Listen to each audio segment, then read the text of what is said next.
Let's try. Now it's not on there. Okay, start streaming and then go to this and pick this. Okay, tell me now, Alex, I just did it. I just did it. So let me know if I am now live on YouTube.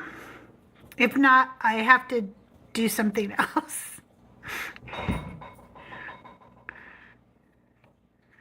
If not, I need to try one more thing. I just don't know how you start it. Oh, I think I am. I think I am. Yay. Okay, let me get the screen back to what it should be, and it should be there. Now are we good? We are good. Yes, I am the deaconess. Bless your heart. I am the deaconess. I do appreciate you recognizing me. That's just so sweet. I just appreciate that so much. You guys, welcome to Decon Q&A with CrystalJae. Tonight, my special guest is Volcy. Volcy will be here in about 10 minutes. He is just getting off work, checking in with his beautiful wife, and we're going to sit down and talk to Volcy today about deconstructing and ask him any questions you want. He is an atheist. He is very political.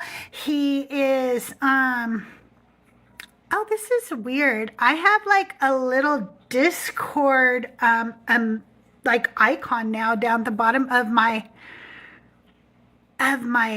TikTok screen. I never used to have that. And it has the number 6. I don't know if that means it's been shared to Discord 6 times or what. Hey, Sweet Pea. Hey, Schley.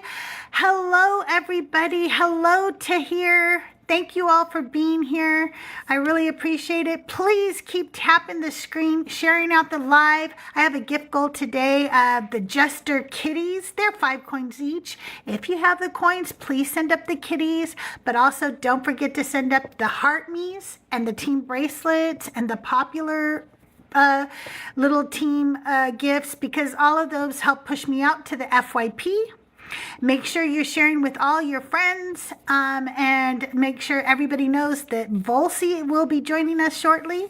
I have some icebreaker questions for him, and then of course we're going to play Divine or Decline. If I can get my iPad charged in time, we will. I'm going to have to come up with icebreaker questions off the top of my head if we don't. You don't see it? Okay. Dang it. Okay. I'll fix YouTube in just a minute. I got to get this iPad to come up before I can do it. I need Benny. Benny can go in and he does something and it starts my YouTube for me. So I will get it started, I promise. I just don't understand how I'm supposed to. I'm going to try right now. Let me try.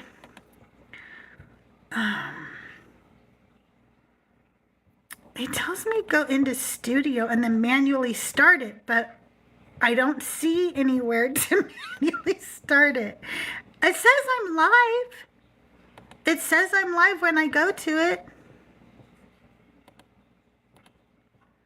That's really weird.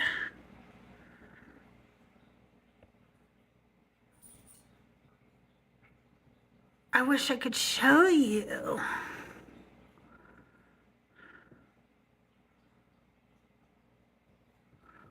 This is weird because it does say I'm live when I click on my own channel.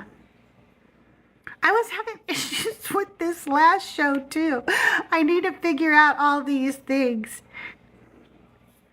Thank you for subscribing to me on YouTube. You guys, I need to get to 500 subscribers on YouTube as quickly as possible in order for me to monetize and keep bringing you all these great Decon Q&As with CrystalJae.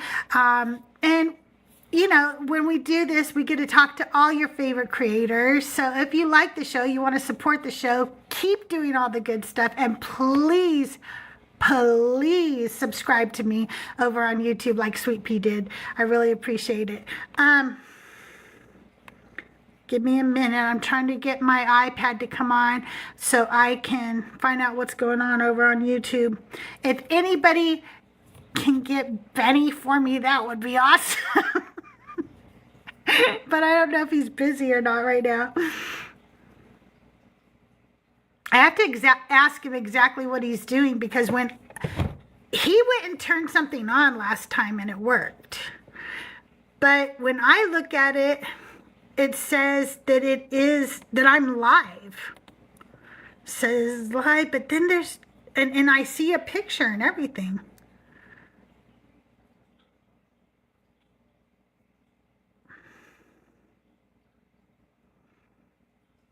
And I don't want to end the stream. And now it's not there because I'm looking at the wrong page. I don't know. He say you have to click the button. I don't see a button. There's no button. There's no button. And the only button I have says end stream. That's what it says. It says end stream. So on my end, I am streaming. I really am. Thank you, Sweet Pea. Thank you, Schley. Everybody who's reaching out to Benny for me. He is the best. He is the puppet master, as we are learning. Hey, Dr. Joe, how are you today? You guys keep sharing out the live. Hey, Rabbi, how are you? I'm sorry I did not call you this week. I will call you this coming week. I ended up feeling very sick because I am trying to lose weight right now. So when I started a new diet, it made me feel not very well, but I'm feeling much better now. Sometimes, you know, when you change from eating really shitty food to eating healthy food, your body goes, what are you doing? What the hell are you doing? And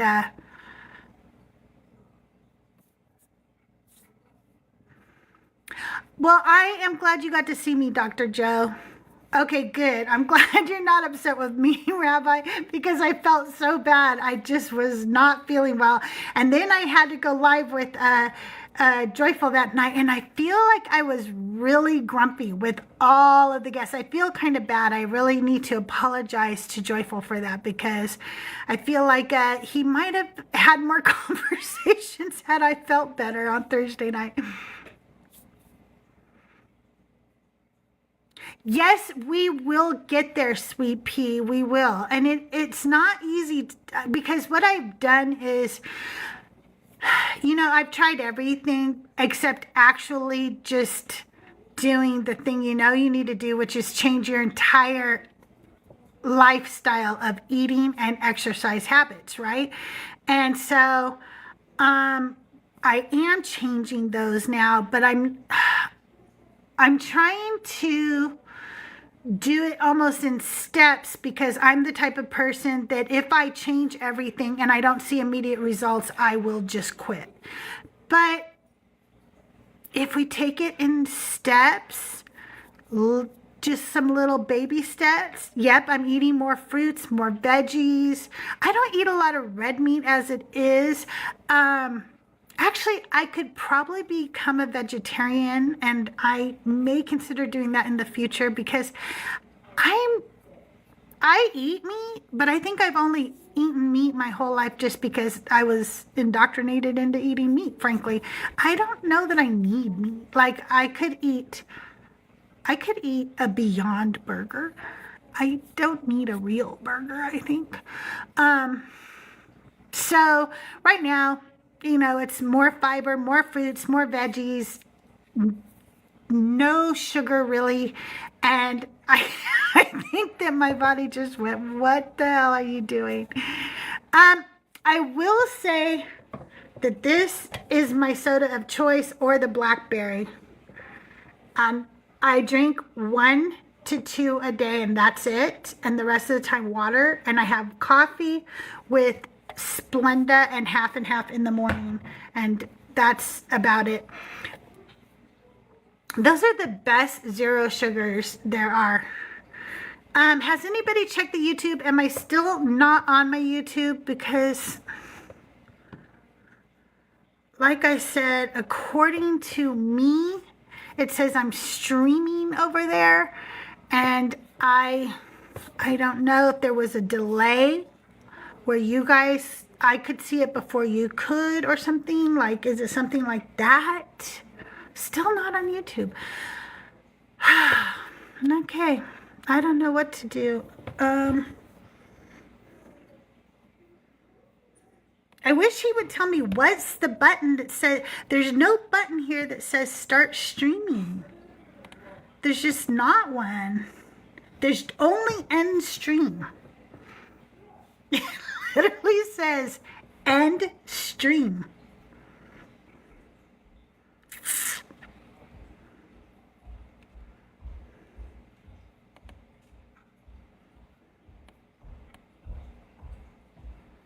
I really don't know. It says excellent connection. Oh.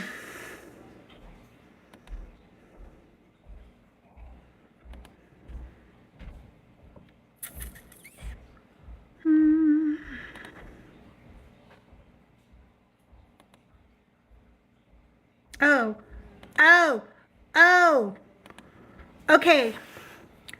I think it was unlisted.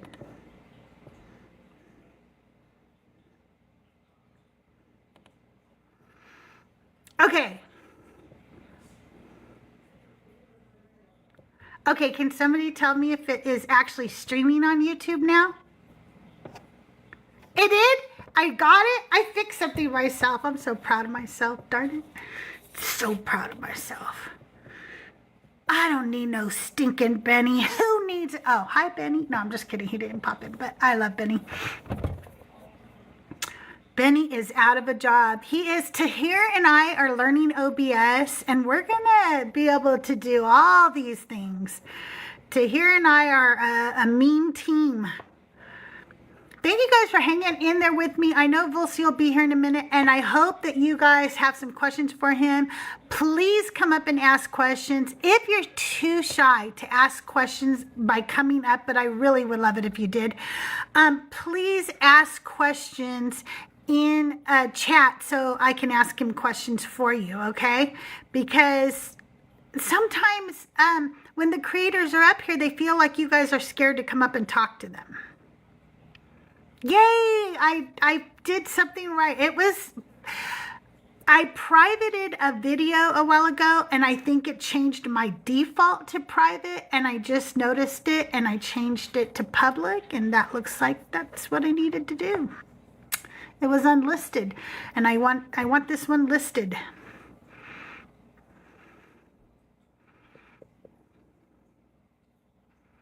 All right, so I'm going to have to start singing if he doesn't get here pretty soon. And you guys don't want that. So hopefully Volcy shows up. No, he will be here. He told me he'd be here a little bit late. Thank you, Alexander. I am winning. I am so winning.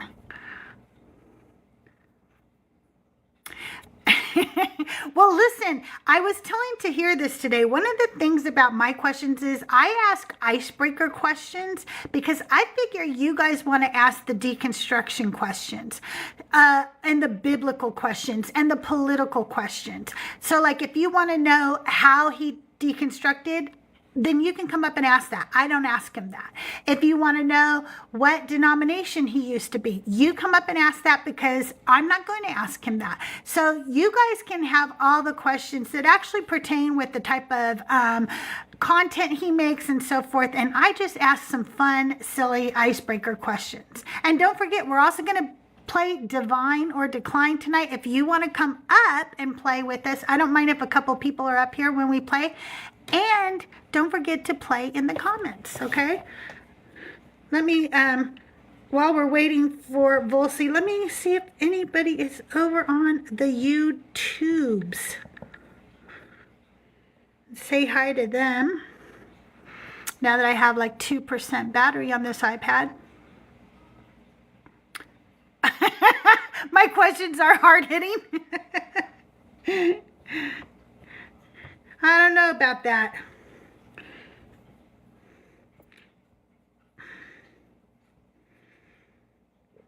I don't know about that. I'll make sure this is turned down. All right. So some of you went over to the YouTube for me. I appreciate that. There we go, Alexander, Sweet Pea, and Levin. Thank you for being there. I appreciate that. Well, thank you for being here, Spencer. Appreciate that as well. You guys keep tapping the screen, sharing out the live. Don't forget, I have the little gesture cats as my gift goal today. Thank you for the heart, me. I appreciate it. And also, if you haven't subscribed, it's less than a cup of coffee a month. And you are subscribed to Hulu, Netflix, the Peacock channel, Disney. And you know what? You are here every day, 7 days a week, 24/7. And you're not even watching those other channels or whatever. So why don't you cancel those, save yourself some money, and come subscribe to people like me and to my guest, Volcy. Because we give you more bang for your buck. Plus, I'm bringing you great creators to talk to on a one-to-one basis here. Today's Volcy. Tomorrow, I have Sam. You know who I'm talking about, Sam. They are the ones who are with Mezzo and Joel all the time, and an amazing debater, amazing content creator. So join us tomorrow after Sunday school with Mezzo, 11 a.m. Pacific time, right here for Sam. Tuesday, I believe it's at 3. I haven't got him to actually confirm that it's at 3, but Tuesday night, I have Deconstruction Zone Justin here for your Q&A. So make sure you're subscribed to me on YouTube, that you follow me here, that you subscribe to me here. If you want to tip me, there's ways to do so in my bio, and do all the good things that help support the channel. And meanwhile, if you have any questions for me, you can ask me questions while we wait for Volcy. Anything you want to know about me? I'm going to go visit Alexander. Alexander, you're in a country far away, right? I don't want to say your country unless you want me to, but I think the one time you told me where you were. Why am I so cute? Well, mostly it's sugar, and I gave up sugar, so I'm probably not going to be as cute anymore. Sugar and spice and everything nice. I don't know. I'm just adorable. I don't know. It's just the way I was born. Hey, Jen, how are you? Good to see you on YouTube.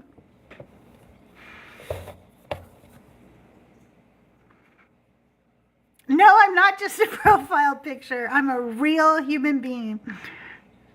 I love zero sugar strawberries and cream, and they have like that new blackberry one or whatever. That one is amazing. Amazing.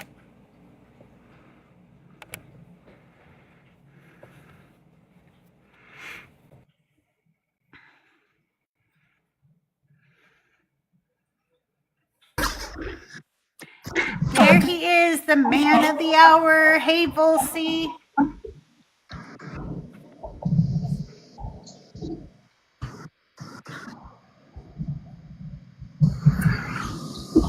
Can you hear me? Yeah, I can. Can you hear me?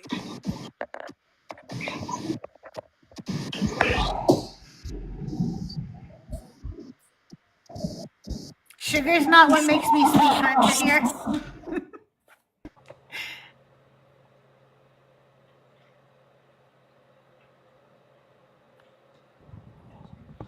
All right, how's that? Can you hear me now? Yeah, I can hear you. Welcome in, Volcy. How are you? I'm all right. Sorry about that. So I'm a little late, guys. I just got home, just getting settled. How you guys doing? Doing good. Dr. Joe, that sounds very interesting. You should DM me and remind me. Oh, see, I have a can from the other flavor I like. This is the other flavor I like. Volcy, we were just talking, just killing time while we were waiting for you. So I was talking about Dr. Pepper while I was waiting for you. Also, I was fixing my YouTube because I couldn't get it to start, but I did finally get it to start. So how are you doing? Give me 1 second. Give me one second. Okay. What's up, baby? Yeah, I'm on stream right now. All right, no problem. I was just talking to my wife. Yeah, so I just came from work, so I'm doing all right. I just had to settle in real quick, make sure I get ready to go up on live. You know what I mean? Make sure everyone can see my handsome chocolatey face. That's And right. other than that, I'm doing okay. How's everybody doing? Okay, so I'm going to tell you how we do this, okay? So first, I'm going to ask you some hard-hitting journalistic questions, okay? Those are the tough ones. Make sure you have some tissue ready. It's always very emotional. And then we're going to invite people to come up, ask you questions. Sometimes they're shy. They ask them in the comments, and I'll read them out to you. I'm also on YouTube, so if there's some over there, I will read those out to you as well. And then we're going to play a little game called Divine or Decline, okay? So we'll start with my icebreaker questions, and then we'll go from there. All right, sure. Okay. I'm ready for this. Let me see. Okay. All right. If you could have an unlimited supply of one snack for life, what would it be? Unlimited supply of one snack for life. There's this one snack that I always get. Okay, I know exactly what I'm gonna get. It's praline pecans with milk. I love those. Oh my God. That sounds so good. Oh my God, they're so good. Praline love pecans. milk and pralines. Oh my God, that's really good. I would have never come up with that, but that's really good. That kind of makes me want to eat pralines and cream ice cream. That's really good. But butter pecan ice cream is my favorite, as a matter of fact. Oh so. my God, I love butter pecan too. I love butter pecan. If I had to have one snack, it would just be cookies. I don't even know why I thought it took a minute to think about that. I love cookies. I say it almost every show that I do. I love cookies. So it would be cookies. I don't even think it needs to be a specific kind. Oreos, macaroons. I don't really care. Springerlies. I don't care. It would just be cookies. I love macadamia nut. When I used to work for a law office, there was macadamia nut. I mean, there was a Subway like in the same plaza that I was working at, and I would always go in there for the macadamia nut cookies, especially if you heat them up and they're all gooey and oh my God, wonderful. Oh I my might God, get some yes. myself. I just might go get some myself because it's so good. Okay, so that does sound good. Now I want to make some homemade ones. That sounds so yummy. Yeah, definitely. Okay, what's a movie or show you love but would be embarrassed to admit in public? And now I'm going to make you admit it in public. Oh man. Okay. A movie that I love that I'm embarrassed to admit in public. Cinderella, the original Cinderella from Disney, the 90s. Yeah, the 90s Cinderella. Yes. I just like the mice. Cinderella, night and day is Cinderella. They were so cute. Oh my God, I did love the mice. They were the best part of that movie, really. Yeah, the mice. About it. Let me think. Thank you, Tahir. I would be embarrassed to admit in public. I don't get embarrassed too easily by things. You know what I mean? So I don't know if there's a movie or a TV show. Is there a TV show that I'm embarrassed that I want? Okay, I loved Jersey Shore. There you have it. I freaking loved it. Yeah, it was a guilty pleasure show. Jersey Shore was definitely a guilty pleasure show. Yeah, there was Jersey Shore, and there was what was that show I used to watch as a kid? I was so embarrassed to say it when I was a kid, but now I don't care anymore.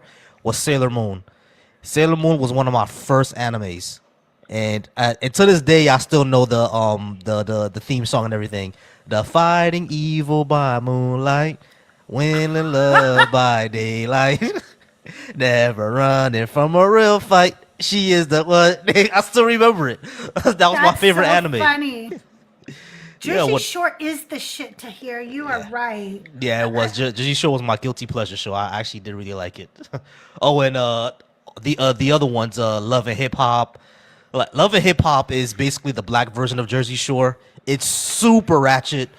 Like if you're from the hood, you always know someone who was on Love and Hip Hop, but super ratchet. That's but funny. love it. Yeah, love and Hip Hop. I never got into that because I didn't know enough about hip hop, but I did watch the Flavor Flav one. You remember his Flavor of show? Love. Yeah, I remember Flavor of Yeah, Love. Flavor of Love.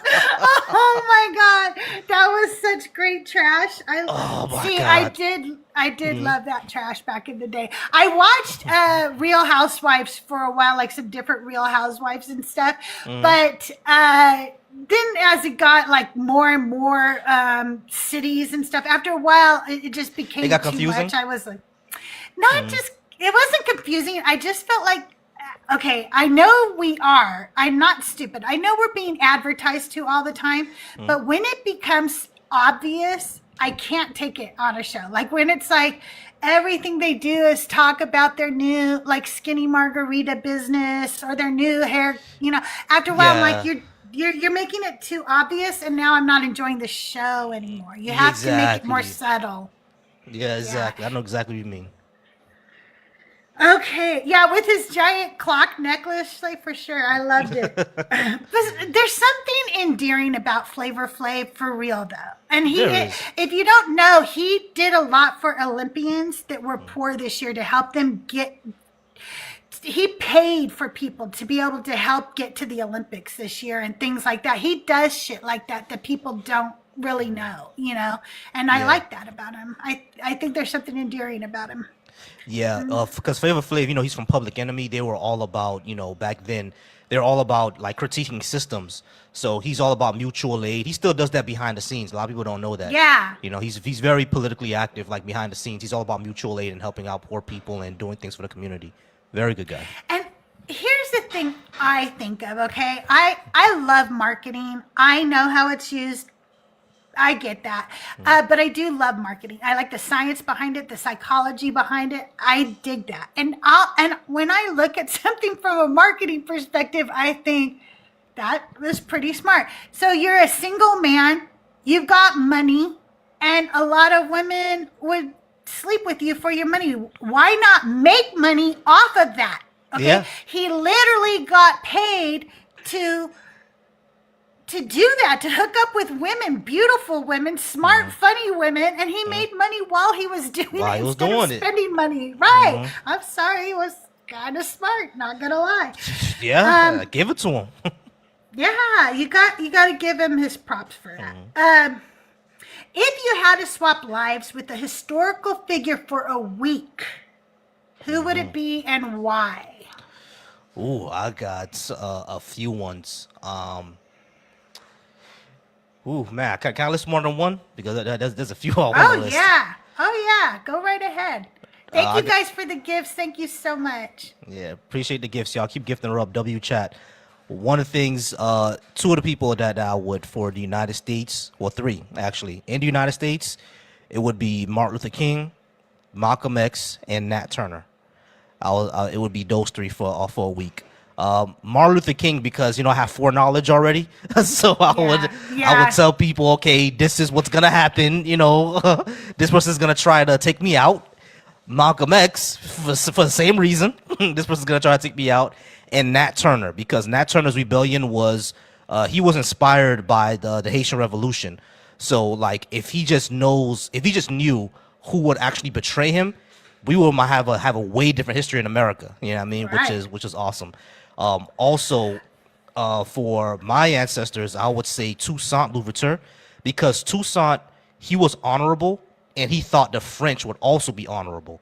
And they kidnapped him and left him to, pass away in the tower in France and everything like that. But he started the revolution. I think if he knew that they would not be as honorable as he would be, then there will be another history to Haiti as well.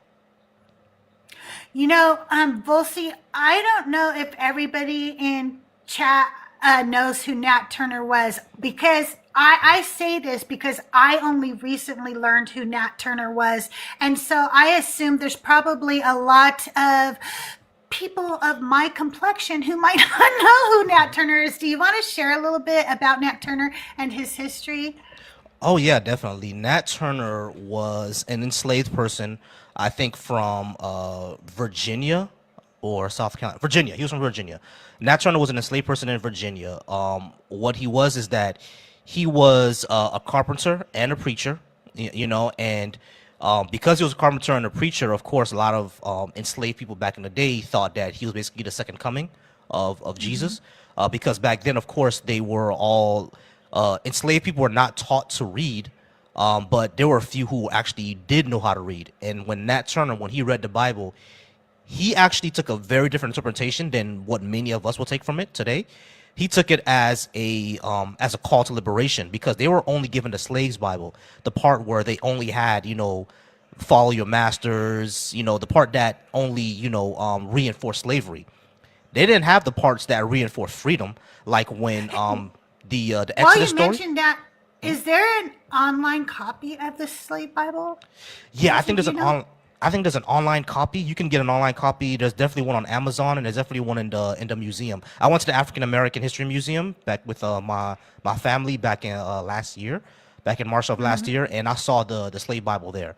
The slave Bible actually takes out the story of the Exodus, because that story, as much as we criticize Christianity, that story is actually anti-slavery. So Right. but that part is taken out of the Bible, for the slaves Bible, and there was a Right. reason why, because Nat Turner read that part, and that's what he took from the Bible. He took, okay, God wants us to be free. He doesn't want us to be in these places, and because he wants us to be free, we have to fight against it the same way Moses did. So that's why people start to really fall on Nat Turner, because he's actually the one that came up with liberation theology. And it is celebrated in Black August. Nat Turner's rebellion is celebrated in Black August. Liberation theology is actually a Christian theology that says that God is anti-racism and anti-slavery and for the freedom of oppressed people. They use Christianity as a way to overcome oppression, essentially, saying that Christianity is not about oppressing people; it's about being anti-oppression. And all the parts in the Bible that we see that are, we know is for oppression, they interpret those as verses that of, humans being corrupt and not being of God, essentially. That's what liberation theology is. And Nat Turner is the one who came up with Black liberation theology, where that type of theology is specifically for Black people, essentially. So that, and he was, being a preacher and being an enslaved person and being one who can read. Of course, a lot of the enslaved people viewed him as a prophet. A lot of them view him as a second coming of Jesus. And on August the 10th, essentially, I think there was a like a blue moon. There's red moons and blue moons. He saw I think a moon in the sky. He took that as the symbol to rebel, and that's what he did. They rebelled, and I think they rebelled for at least a month. They went from plantation to plantation, like setting it on fire, stealing weapons, and basically trying to overturn slavery. And a lot of I do wish he won. This is no slight to are people who are, I would say, melanin deficient. No slight to y'all. I wish Like, you I won love y'all. too. Yeah. Okay. But, I've read the story, and I don't know how you don't read the story and root for him and the people of and the other slaves. Exactly. Who were brave enough to do this. Yeah, and I rooted for him. I think we would have seen a way different history if he had won, if Malcolm X and Martin Luther King had survived. I think we would have actually seen a post-racial society if those things actually happened. A society where we, white supremacy kind of like turned on its face, like turned around. You know what I mean? Because like the servile wars in Rome, that's what that did. It actually influenced a lot of Romans to maybe we should treat our enslaved people better. You know, after Yeah. Spartacus, after his entire rebellion, they was like, okay, maybe we should treat our enslaved people better. But if Nat Turner won, I think that probably would have been like the end of white supremacy right there, and we would have been a way better society, in my opinion. I agree. So I'm sorry, I did interrupt you on telling him, I don't know if like you got back to where you were in the story because I asked you about the Bible and what it had in it, but did you finish telling like what he did essentially after like to the point where like where he gets arrested and how it affected everything? Yeah, because there were people who of course were part of his rebellion that you know, turned him in. Essentially, you know, enslaved people at that time, a lot of them had Stockholm syndrome, unfortunately. So of course, someone who knew what was happening turned him in, and then he did end up getting arrested. What happened after he got arrested and he was stopped? He was of course lynched. His body was then torn into pieces. They actually pressed him into grease, which is the insane part about it. They, you know, crushed his bones, pressed his skin into grease, and some people actually ate him, and others made him into a wallet. Yeah, as Sphinx said, they some folks ate him. I think his hair was made into couch. Some of his skin was made into leather and made into a wallet. Like very awful things happened, and they did all that to suppress any other rebellion that could happen. Essentially, any other rebellion that could happen, they did that to suppress it, and it actually worked. You could see that a lot of since after that, no one ever rebelled anymore up until, you know, the Civil War until 1865, until 30 years later. It's horrendous. It's a horrible story. You know, and what they did to enslave people back then, anyone who actually rebelled. Here's one thing I'll actually point out. Nat Turner is the most famous rebellion, but he's not the only one. There were other enslaved people who revolted, and a lot of the same happened to them. They were pressed into grease, mixed into food and eaten. Their skin was made into wallets. Their hair was put in couch cushions. Their teeth were used for dentures. I think, if I'm not mistaken, George Washington's teeth are actually dentures from his enslaved people. It's horrific. You know, it's pretty horrific. And unfortunately, I think these are some of the stories that are trying to be erased from schools that we need to keep telling. You know, we need to keep telling these stories. We need to know that how horrific these things were and not just, you know, forget about it. We need to tell these stories, and for we can never do it again, because what's the common idiom is those who forget history don't to repeat it. To repeat it. Mm-hmm. Yeah, Exactly. and we see it. And we see it. See it. And and they want to keep us uneducated so that we don't ever change, that we continue to allow these atrocities. Yeah, exactly. If I could be a historical figure, it would be Harriet Tubman, because Oh yeah. if I could for 1 week help people, you know, that's what I would do. If I could do that for just 1 week to, because I know how horrific my people have been. If I could do 1 week of reversing some of that, does that make sense? Like, No, it would make just absolutely be, sense. You know, Yeah. I always thought that she was impressive. People don't realize like how brave she was, that she carried. She, you know, she wasn't afraid. I mean, there are no stories actually of her having to do the deed, but she was ready if she needed to. She was a very brave, strong woman, and people they don't really realize how much she did and how strong she was. She was not scared. She was out there on the front lines, and she would have taken somebody out if she had to. You know? Oh yeah. Completely forgot about Harriet Tubman, but that's another one. Amazing woman in Black history. I hope that she gets on the $20 bill. Well, of course, now with the Me too. yeah, me too. Because Andrew Jackson does not deserve it at all, especially what he did to the Native Americans. He does not deserve to be on that at all.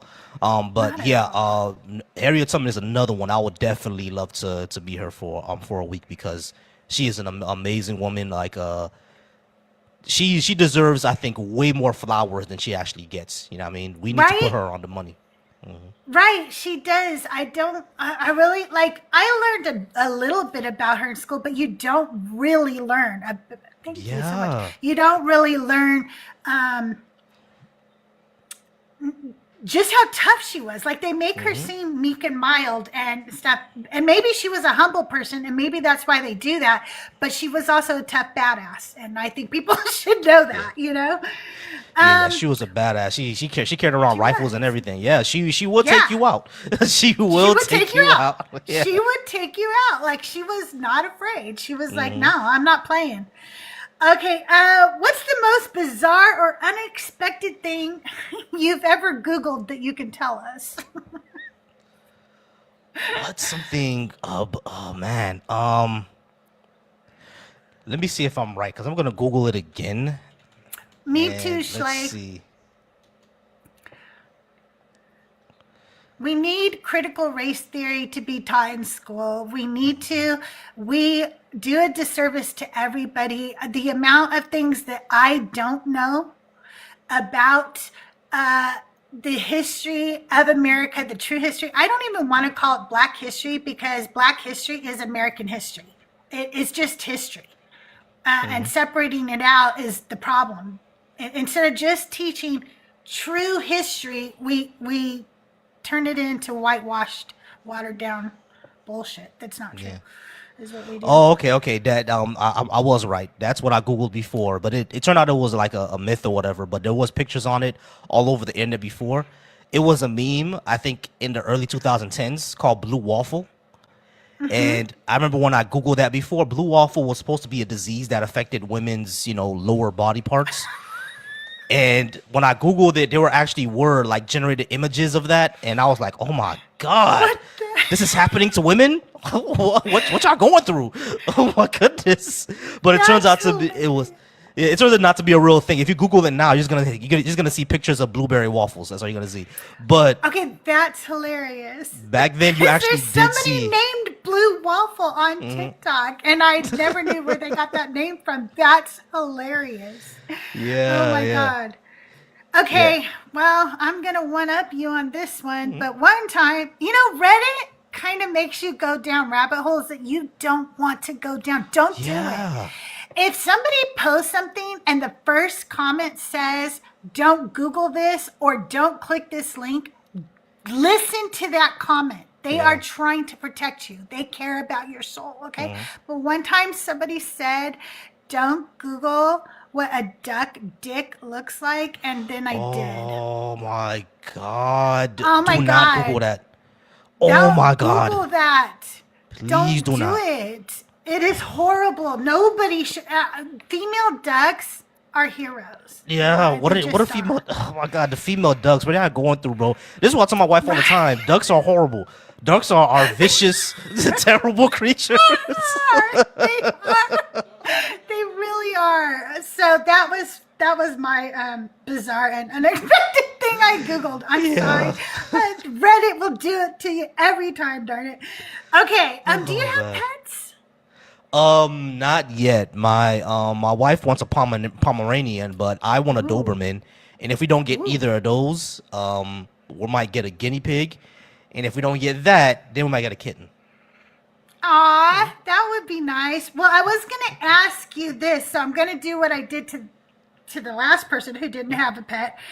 If my pets could talk, what would you ask them? Ooh. Actually, well, I grew up with cats. So I have cats. yeah, I have cats. So I grew up with cats. So if I were to go back to my parents' house and see the cats I used to take care of, Yeah, I ask would- them a question. yeah, I would ask them, or ask one of them in particular, well, why do you run away from me? What did I do to you? Like, what did I do to you? It's been at least a year and a half that I've been feeding this cat, I be bathing them, taking care of them. But anytime I go to pet her, she books it, like just runs away. I'm like, what did I do to you? I feed you all the time. Like, why are you so afraid of me? I don't. That's what I would ask her. Why are you so afraid of me? What did I do? What's going on?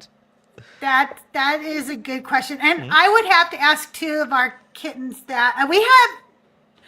I know this sounds horrible, but you have to understand why. We have 6 cats, a dog, and a bearded dragon. We weren't supposed to. I had 1 cat, and that was all I had.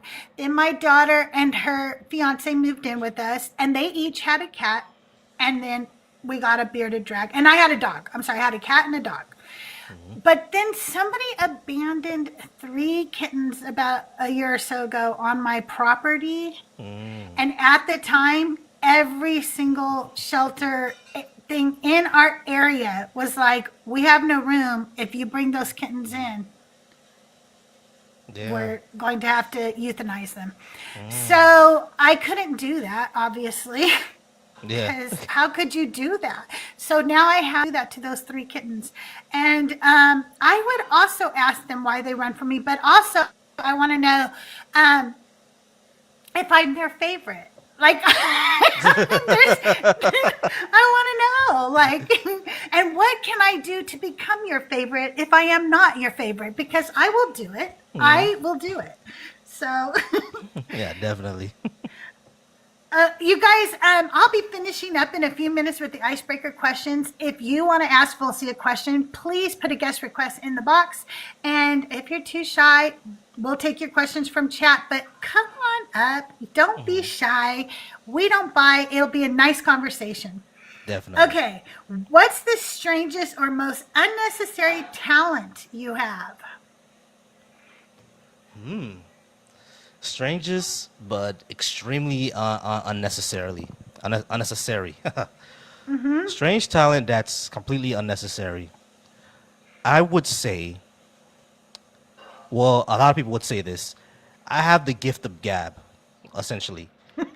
I can, good. yeah, I can gish gallop like like crazy.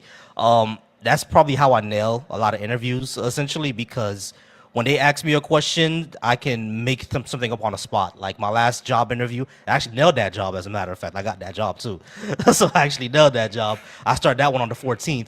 But essentially, if you could ask me any question, I think I could come up with like probably like a 20-minute story, and probably a necessary gift of it is that's probably why I'm able to come up with so many stories. I know over in the Deconstruction Junction in the Discord, I said, hey, I had a dream last night, and this was the dream.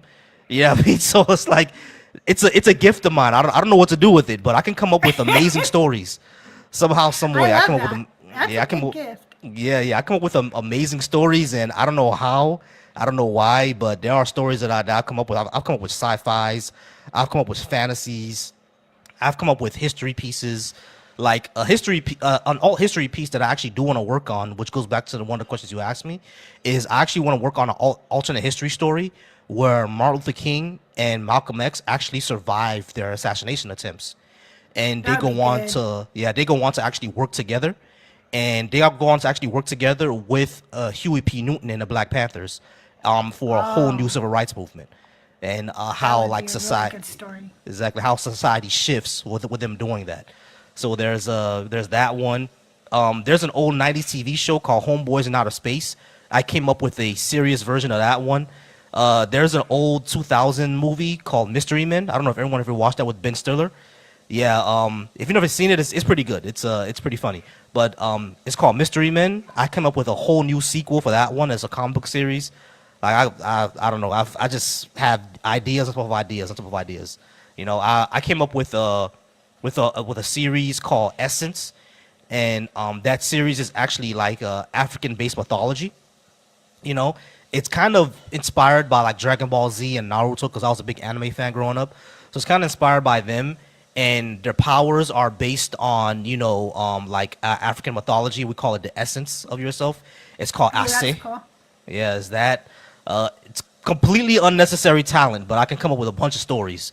You know what I mean? Give me I don't know. I think storytelling is very necessary, but I think it's an amazing talent too. I love stories and I can tell a tale, but I don't think I could ever write. Like I think that writers are actually do something harder than people realize. Like it's not easy to convey in written word the thoughts that you're processing in your mind and make it interesting and make it legible and make it cohesive, you know? And so I always find writers to be really amazing people like that's just a talent I don't think I have. I'd love to write because I have great ideas, but I don't think I can. Yeah. Hey, My you know talent something else? is much, no, what? I'm sorry. Like, you do something else that I recognized the other day. And this is kind of a little crazy, but I figured out that every major discipline is connected with everything else. When I sat there and thought about it, I was like, how do chemists all know things about biology? And I realized that, isn't biology just applied chemistry? You know what I mean? And I was like, how do physicists know things about chemistry? And I was like, hold on, well, physics is basically just applied chemistry, so they have to know about that. You know what I mean? So that's kind of a talent that I have. My wife sometimes asks me, say, hey, connect these two professions. And I find a way to connect them. And I don't know how. You know, That's cool. Yeah. So one time we were, I'm sorry, go ahead. Oh, go ahead. No, finish. I'm sorry. I think one time she told me to connect plumbing with chemistry. And I was able to say, well, to know plumbing, you have to know some things about water, and to know things about water, you have to know how it reacts to certain things, and to know how it reacts to certain things, you have to know the bonds that it reacts to, and to know those bonds, you have to know which atoms and which molecules it reacts to which, and which molecules react to which is chemistry. So that's how chemistry reacts to plumbing. I don't know how I came up with that. It's just It's so true. I have a much useless talent. And I told this to Christina and Carol when she was on. My useless talent is that I can float, just like float. Like I literally don't sink. I couldn't if I tried. Oh, wow. I just float with my head above the water. And so Wow. I told her I like to have people who don't know that come over and go swimming, and then like I can bet them like $20 that I could float on my back longer than they can because I'm not gonna sink because I can't. So that's she was like, pretty. "So you're a shyster, huh?" Yeah, I'm a little bit. No. Yeah, that's pretty useful because hey, like God forbid anything floods around the area. Hey, Right. Christina will survive. Everybody go to Christina's I house will and sigh. yeah, just hook up the boats to Christina or something like that. Book up I will say that my kids used to come and kind of like jump on me as if I was a flotation device, and that doesn't work. I do sink then because just in case people don't know this, I'm literally not full of hot air. Okay, I know you think I am, but I'm not. So no, sitting on top of me doesn't work. I will sink then, but Gotcha. just me alone, I do not sink. Okay, Hey, if Casey you brought had, up a. I was gonna say Casey what? brought up a good point. He said that maybe that was Jesus' talent. They misinterpreted it. Maybe he was just floating and in the water and they misinterpreted it. Oh, he can walk on water. Maybe that was it. I can kind of walk on water. No. Yeah, it's like It is. I will tell you, it is the most relaxing thing to be able to just be in any depth of water and know that I'm not going to sink is like like forever. Like I went snorkeling with my husband one time in Hawaii, and when we were out there snorkeling, like a gator, Casey. Casey calls me Gator because Gator don't take no shit. And he was like, "Babe, we have to go back to shore." And I was like, "Why?" And he was like, "Because I'm getting tired."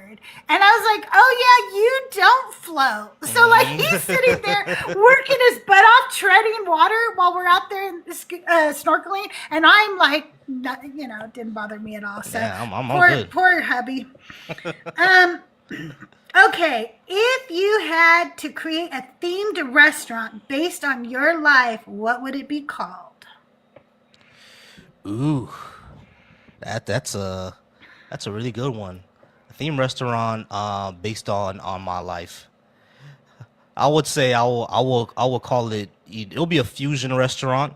Of course for my wife since she's Jamaican and I'm Haitian, so it'll be a fusion restaurant of those. And the food will be that, but I would call it life looking up, because like I grew up short, I'm still short, so everybody's taller than me. So everything looks up. So everything's all gonna be taller. You know what I mean? Everything, like the roof is gonna be super tall, all the seats are gonna be huge, and that's gonna represent the struggles that I had to go through my entire life, being the smallest one. I love it. That's awesome. So when we moved into this house let's see. I think that it's, okay. So when we moved into this house, there was a sign back by our pool made out of seashells that said relax. And I used to buy out storage lockers like you see on Storage Wars and stuff. I actually see them around a lot when I used to do that. But in one of the storage lockers I got, there was an old sign that said Casa de los Locos. And so I hung that sign underneath the relax sign. So it says relax, Casa de los Locos. And I think that that's what I would make my restaurant be called, Casa de los Locos, because we're all, and I can say this because I actually have mental illness. We're all a little crazy in my house, and but it's a good crazy. It's fun, and the kind of crazy you want to be around, where we're just fun. We love each other, and we're always trying to bring each other up and just laugh and have a good time. So I think that's what my restaurant would be. And it would, of course, have Mexican food and cookies, because I have to have cookies for dessert. Hell yeah. So, okay. So, where did we go? I kind of scrolled down. Okay. What's a trend you participated in that makes you cringe now? Oh, bad. I don't know how to do the dance anymore, but the crank that, the Soldier Boy, anyone who was a 2000 kids, you already know. Soldier Boy in this, watch me crank and watch me roll. And I'll be you. And I'll be you. Yeah. Yeah, I was in that trend. The Harlem Shake. Yeah, we did that for my sister's wedding. Yeah, we did that trend. What else? Yeah, that was probably it, man. But those I look back on days, I'm like, oh my God, what was I doing? What was I doing? The only trend that really, there's y'all. probably a million if I really think about it, but the one that always makes me cringe, and whenever I see people portraying the 70s, they never show this, but I remember it very vividly being popular. So maybe it was regional for me, because if they don't show it like in movies and stuff a lot, I'm wondering if it was just more of a Southern California thing, but it was so ugly. We used to wear full-on regular jeans underneath a skirt. I remember seeing that in the 70s. Over our jeans. Yeah, I remember seeing that. So ugly. I have no idea why. Why are you wearing two bottoms? What are you doing? It's not even like they were skinny jeans, because we didn't have skinny jeans in the 70s. Almost everything was bell bottoms, Yeah. And the skirts were long, because it was the 70s. There were some mini skirts, but you didn't do it with mini skirts. You did it with skirts that went down to about your knees, and then you wore a full set of jeans underneath your skirt. It was so ugly. And I did it. So my God, that's not hilarious. pretty. If aliens showed up tomorrow, what's the first thing you'd ask them? Go back. It's ghetto over here, y'all. Go take me with you. Go back, take me with you, because over here, go back. Everything all right? You know what? TikTok made me do that puzzle thing to show that I was still live. Oh yeah. It's been weird. It's so weird. Yeah, it's so strange. But I think the first thing I would ask them, because they're interstellar species. If we're able to understand each other, of course, given the fact that we can communicate, et cetera, I would probably say if they're interstellar species, they're probably years ahead of us. Do you have the cure to cancer? That's probably what I would ask. I'd be like, hey, that's good. As human beings, our cells develop in a way that it kills us for some reason. Do you have the cure for that? And if they're like, oh, we cured that years ago, boom. That's what I was thinking. Then I'll be like, okay, after that, now take me back, please. Yeah. take me off this planet. Please take me off this planet, because I don't know what else to do. Oh, You know, Alexander said in chat there were skirts and jeans in the 70s. Yes, I'm not that old. Okay, we were not wearing caveman clothes when I was a child. Okay, I actually would ask him to if I could go with him, and I was just telling somebody the other day. You know, I don't pray. But every once in a while, I go out back, and I don't even say this loud because I figure if they're listening, they've got good enough devices that they could hone in on anything I'm saying. So I just say, hey, I'm here if you need a tribute. Like, you can come and take me, okay? So that's what I would ask him. I would say, hey, can I come with you? Like, is it safe? Like, would I live through the space travel? Could I? And I've told my husband, seriously, dude, if I had a chance to get off this rock, I'd do it. So I hope you're okay with that, because if that ever happens, I'm getting off the rock. Yeah. I'll probably ask them, you know, like, is there a way to, you know, get to a post-scarcity society? Because if you're interstellar, that means that your resources are no longer limited. So, like, how did you do it? How did you get to post-scarcity? Yeah. Because I would want to get off this rock and live with them, you know, because what part of the galaxy are you from, you know? Because it's I want off, you know, I want off. Yeah. But I think you know, I've always spoken to the fact that are you a Trekkie? Are you a Star Trek fan? I watched it when I was younger, but I didn't watch like all of. I watched Captain Kirk, Star Trek. You know, I didn't see all the. I saw the originals. Oh, okay. You were TOS. You didn't see the Picard era. Okay, you didn't see the Picard era. In the Picard era, we find out. Oh, actually, in the Kirk era too. You know that you saw. You know the Terran universe, the other universe. You're right. One thing I've always said is that if we as a species become an interstellar species, I don't think we'll be the Federation. We'll probably be the Terrans. You know, we'll probably be the Terrans. As sad as that is, we'll probably be the Terrans. And there's another show by Seth MacFarlane, as a matter of fact. It's called The Orville. The Orville is actually pretty incredible. Oh, you seen The Orville? Yeah. Oh, I have seen The Orville. We're gonna be the crew. That's what I've always said. We'll be the crew, because you know how he said that whenever a species becomes interstellar and they find out there's other species out there, they either become super religious and xenophobic, or they just accept that there's just a small part of the universe. I think humans will become like super religious and xenophobic. You know what I mean?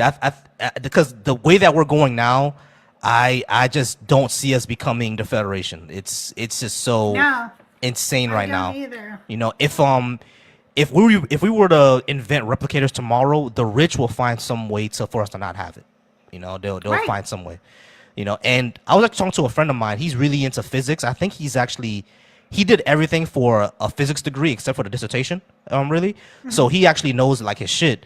And he said that replicators are actually possible if you know how to control fields and you know how to mix it with a 3D printer. You can actually have a replicator. You know, you can do that. It actually is scientifically possible. It just takes a lot of energy. You know what I mean? Probably the amount of energy that we need the sun for. But if we can figure out how to convert the sun's energy into something like that, you can do a replicator. And if that's the case, then I have a feeling that the way AI is going, it's probably going to figure it out in the next 50 to 60 years. But the regular, the regular folks, we ain't gonna see it. It might be another resource war, honestly, as sad as that is. And I don't want to be such a doomer. I want human beings to do better.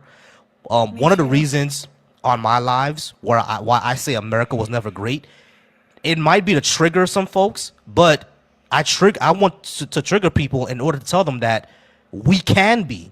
You know, we've shown flashes of greatness. Humanity has shown flashes of greatness. Like there's things that humanity has done that shows that we can be an awesome, amazing species. There's just something that, you know, our economic thought, the thought that someone has to lose for me to win. That mindset is what we need to get rid of in order for us to progress as a society, you know? We can win together. It doesn't have to be you against me, and until. And I think that's one of the biggest problems with Christianity. And I'm only going to speak about Christianity right now. Yes, it might be the same way in other religions, but I'm only going to speak about what I know. Is that there is such a supremacy mindset in Christianity built in to the religion that causes immediate division. You know, the minute you become a part of it. And so, we need to get rid of that. It has to be all of us together. We win together. Absolutely. Agreed. As a matter of fact, that's why I'm always cool with the liberation theology, because liberation theology are basically communist Christians, and they always say if you actually read what Jesus said to do, he basically said be a communist.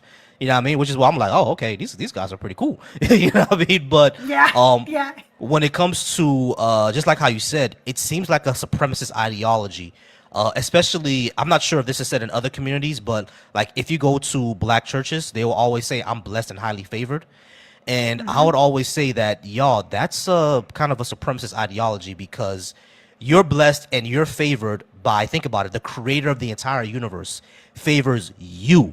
What does that mean about the children out there in Southwestern Asia and Myanmar right now, where they just had a huge earthquake? Right. You know what I mean? What does that say about the children in Africa who are being enslaved? What does that say about the indigenous children in South America who are either being kidnapped? Indigenous women here in America who are being kidnapped. You know what I mean? What does that say about the just the women going in like Eastern or Western Europe going through, sexual slavery, being kidnapped by the mafias over there? You know what I mean? What does that say about them? Does God not favor them? That he favors you? You know, it's insane. You know what I mean? And what's even more insane is that you will see a lot of these mafia figures, they go to church. They have their own saints. Yeah. They give to the church all the time, which is why the Catholic Church is one of the most wealthiest institutions. Like Mexicans are huge Catholics, you know what I mean? That's no slight to Mexicans, but their cartels, they're Mexican. The cartels over there, they're Catholic, you know what I mean? They do all this and everything before they take someone out. So they give to the church. That's a thing, and it's one of those things where I'll always ask, why does the creator of the universe favor the ones who, accept that he sent his son as a virgin blood sacrifice? You know what I mean? Like, we have to accept the blood magic of the almighty creator of the universe in order for us to be favored. That seems very supremacist, very narcissistic, and it's horrible, And what about you, like, to these Christians who feel so favored? You feel favored, but there are Christians who do everything you're doing, and their life is falling apart. Their child is unaliving in a hospital bed as we speak. They're being abused. They're being trafficked for sexual trafficking and so forth. Those people believe, and they're praying too, and they're doing everything that they're supposed to do too, and they're not favored. Why are you favored and they're not favored? I don't understand. Weird, right? So it's very. Also, I always find it really weird how, at the same time that you feel blessed and highly favored, because I'm going to say I felt blessed and highly favored. I thought that I was blessed and highly favored, because remember, anytime something good happened in my life, I believed 100% God did that. Didn't matter that I worked 40 hours a week for that paycheck. I thanked God for that paycheck because I believed he gave it to me, not that my hard work did that, right? So I felt blessed and highly favored at the same time that I felt that I was dirty rags, that I was a wretch, according to Amazing Grace. And it was a mind fuck, frankly. Like, how do I feel blessed and at the same time I feel worthless? Yeah, exactly. It's kind of I've learned one thing that narcissists do. Narcissists kind of put you in a double bind. You know what I mean? A double bind meaning that basically you can't win with them. Essentially, like, if you do something that they want you to do, they don't like it because you didn't you're trying to make yourself look better than them. But if you don't do what they want them to do, then you're a bad person because you're not being you're not being a good person by helping a person that needs help. You know what I mean? So it's like a double bind. Christianity does the same thing. Yeah. You're a terrible person. You know what I mean? You don't deserve love, but God loves you anyway. But at the same time, God loves you so much because you're so wonderful. You're the salt of the earth. It's what? Which one is it? Am I a wretch or am I the Right? salt of the earth? Which one is it? It can't be Exactly. both. It was very confusing to me, and I remember feeling very, very confused by it. I certainly have to say that I probably felt worthless more than I felt like royalty. But there were times where I definitely, thought, oh, but you are a child of God, the King Most High. You are a princess because you are his heir to this throne, and blah, blah, blah. But at the same time, feeling worthless because, well, the Bible tells me I'm worthless. So Yeah, exactly. the Bible definitely tells me I'm worthless because I'm a woman. So I'm actually, worth about 50 shekels. But, Right? Insane. so it was confusing for sure. Last question from me, and there was somebody in the box, whoever it was, get back in the box, and I'll bring you guys up just 1 second here. This is the last icebreaker question, and then the questions come from you guys here in the chat and on YouTube. You get to name a new planet. What's the name, and what's it known for? Let's see. This is actually a good one because I used to play a game on my phone called Terra Genesis, and where you basically go to planets and terraform it. I Okay. named one of them Planet Bob. You know what I mean? Planet Bob. It's essentially just like Earth. Yeah, I mean it has continents, it has water, it has all of that. I'll call that one Planet Bob. You know what I mean? Another one, I call it Planet Shango. And the reason why I call it Planet Shango is because it's known for its lightning storms. It's a planet. It's habitable, but it has lots of lightning storms, and it strikes everywhere. Right it strikes on huge continents. It has water and everything like that, but it's also known for all its storms because on one side of the planet is a giant ocean, and on the other side of the planet is a huge continent.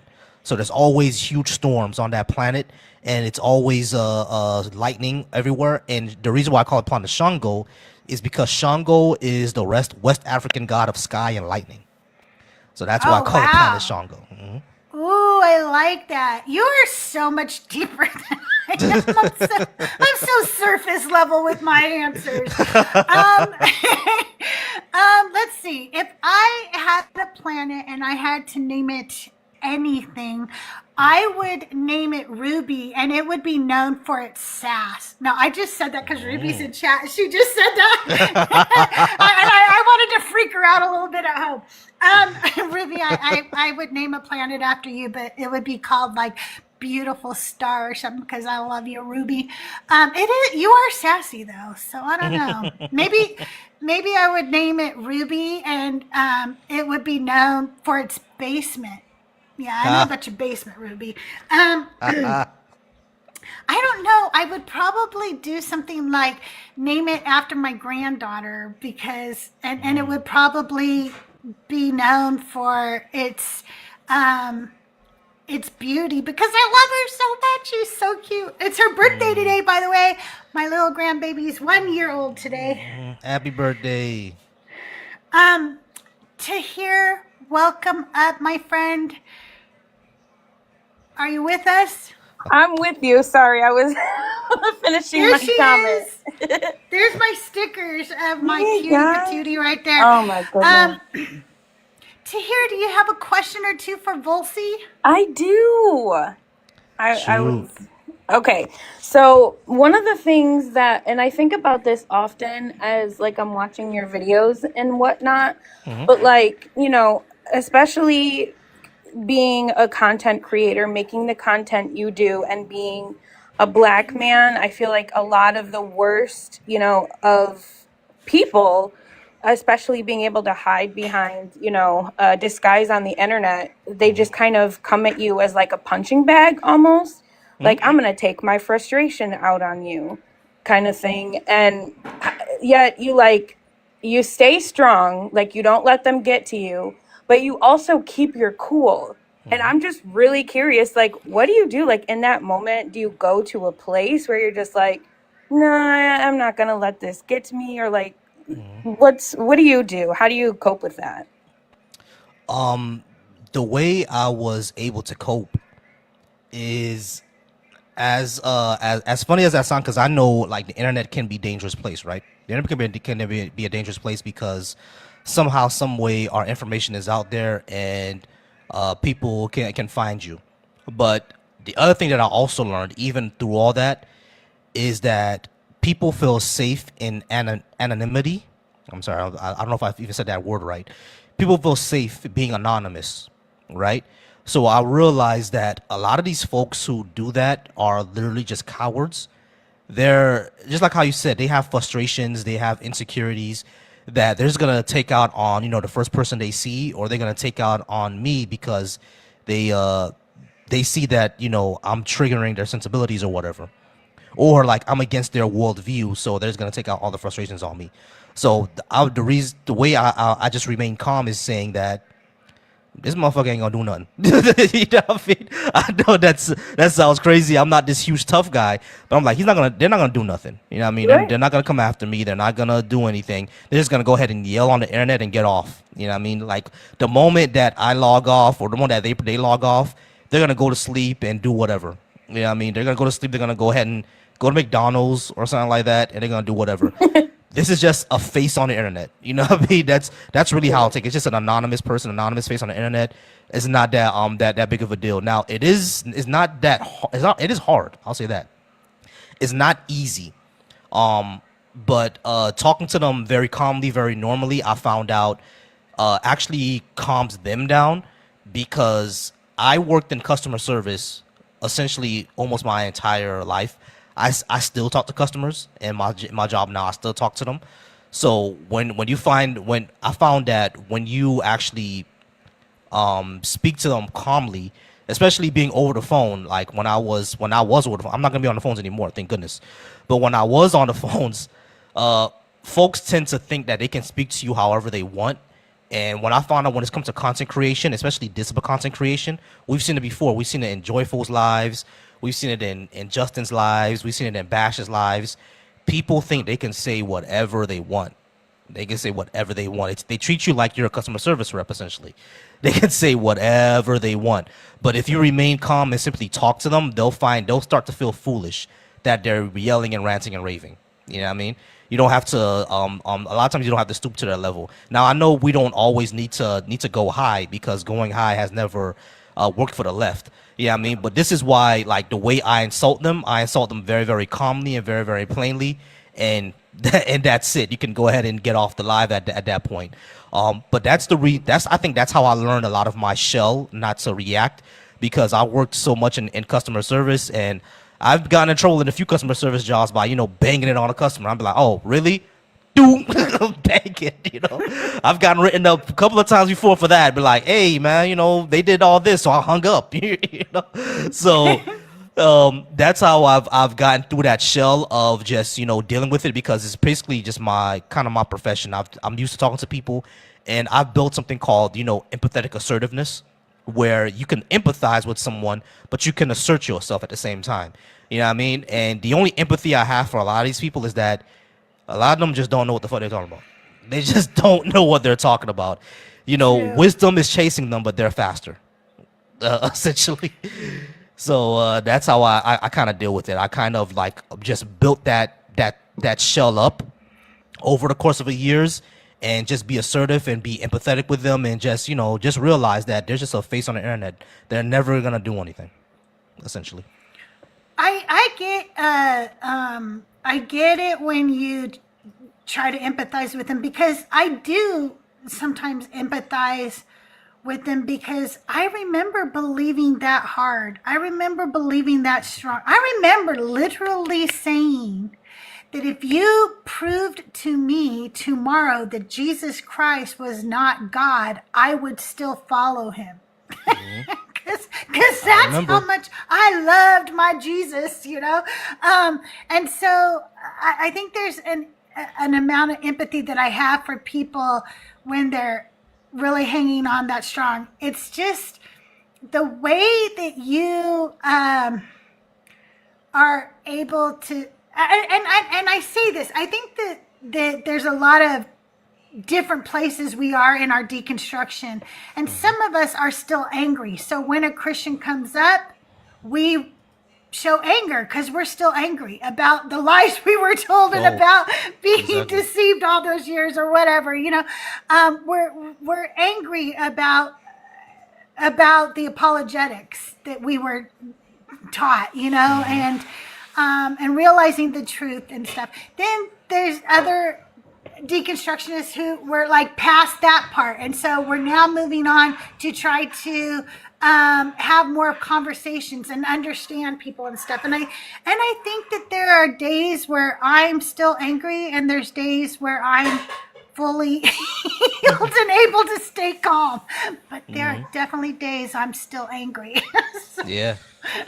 No, I get it. There are days where it's the same thing where it's like, I think I went through that phase in my life too. The Reddit atheist stage where I was very, very upset because again I felt lied to, and no one likes being lied to. And I was like, wow, everything that I knew or I thought I knew my entire life is either not likely true or completely untrue. So you get upset, you do get angry, and I do get it. But I think over time, just like how you said, there are times where you'd be like, you know what, these are things that we were just kind of brainwashed or indoctrinated into believing. And a lot of times the people that we talk to, I realized I was like, this is not really their fault. This is something that they were indoctrinated into, and it's that's basically it. They were taught that this is true, and that's what they're going to believe, unfortunately. And you just have to have them think about it another way, which is usually what my goal is.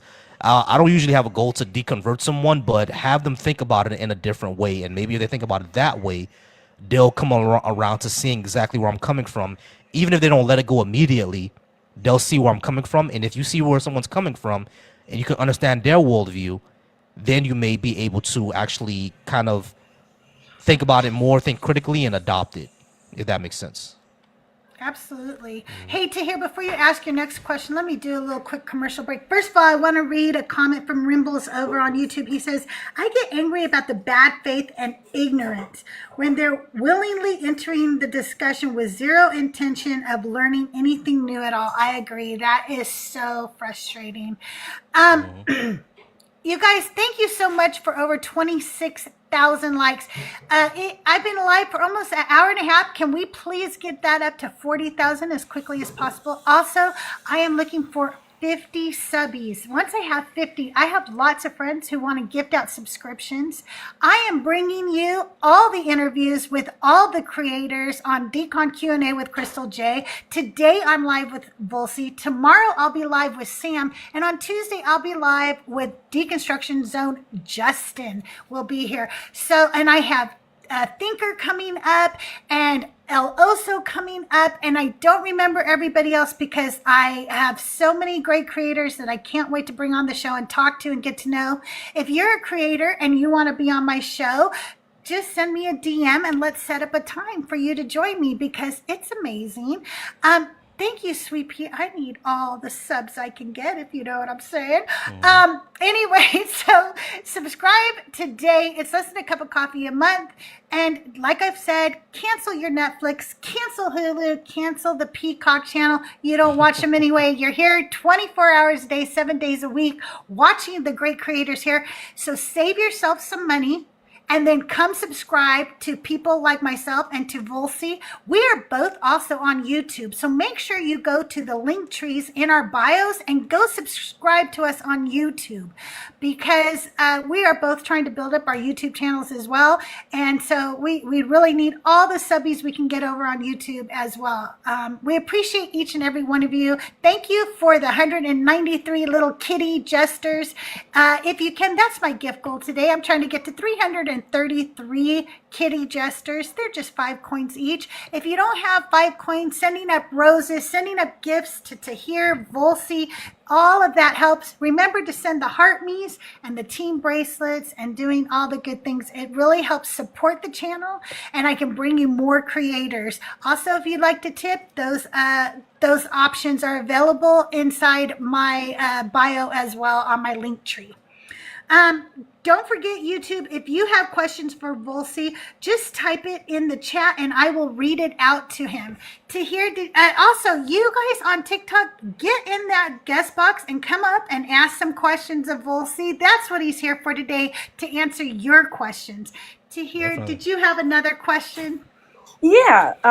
So I kind of, in going hand in hand with my last question, the way I kind of see what you do as like activism in a way, you know, because you're very educated and, you know, you seem to keep up with current events. But like you said, you really try to give information to people in a way that's, you know, easily digestible. And it kind of seems, you know, like your ultimate goal is to, you know, maybe change some minds, change some perspectives.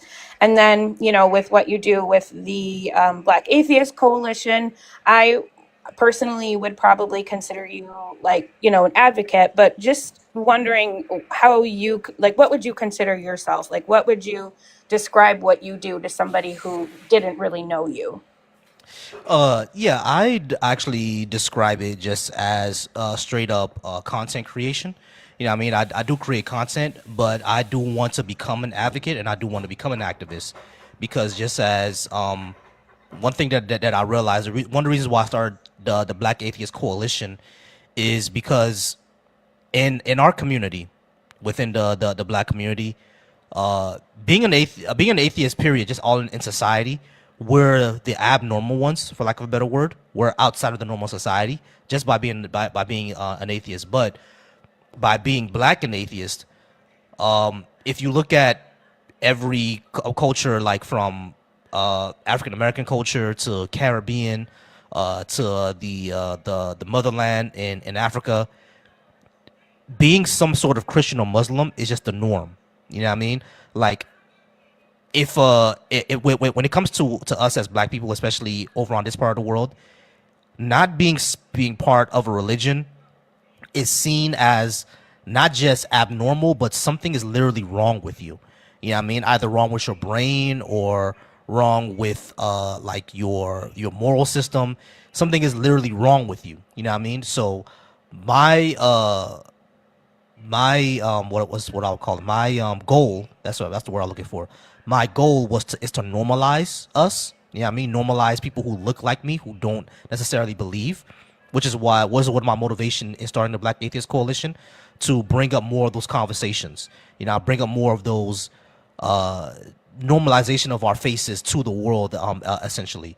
So I would consider what I do right now advocacy and content creation, but I do want to get into activism, not just in critical thinking, but also activism for youth activism for young men and boys, essentially.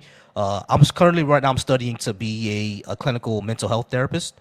That's what I want to do. And what I found out is, especially when I volunteered with young boys before, is that there's a lot of mental health services that are not afforded or that are not easily accessible to at-risk communities, especially poor Black communities. You know what I mean? There's not a lot of mental health resources out there.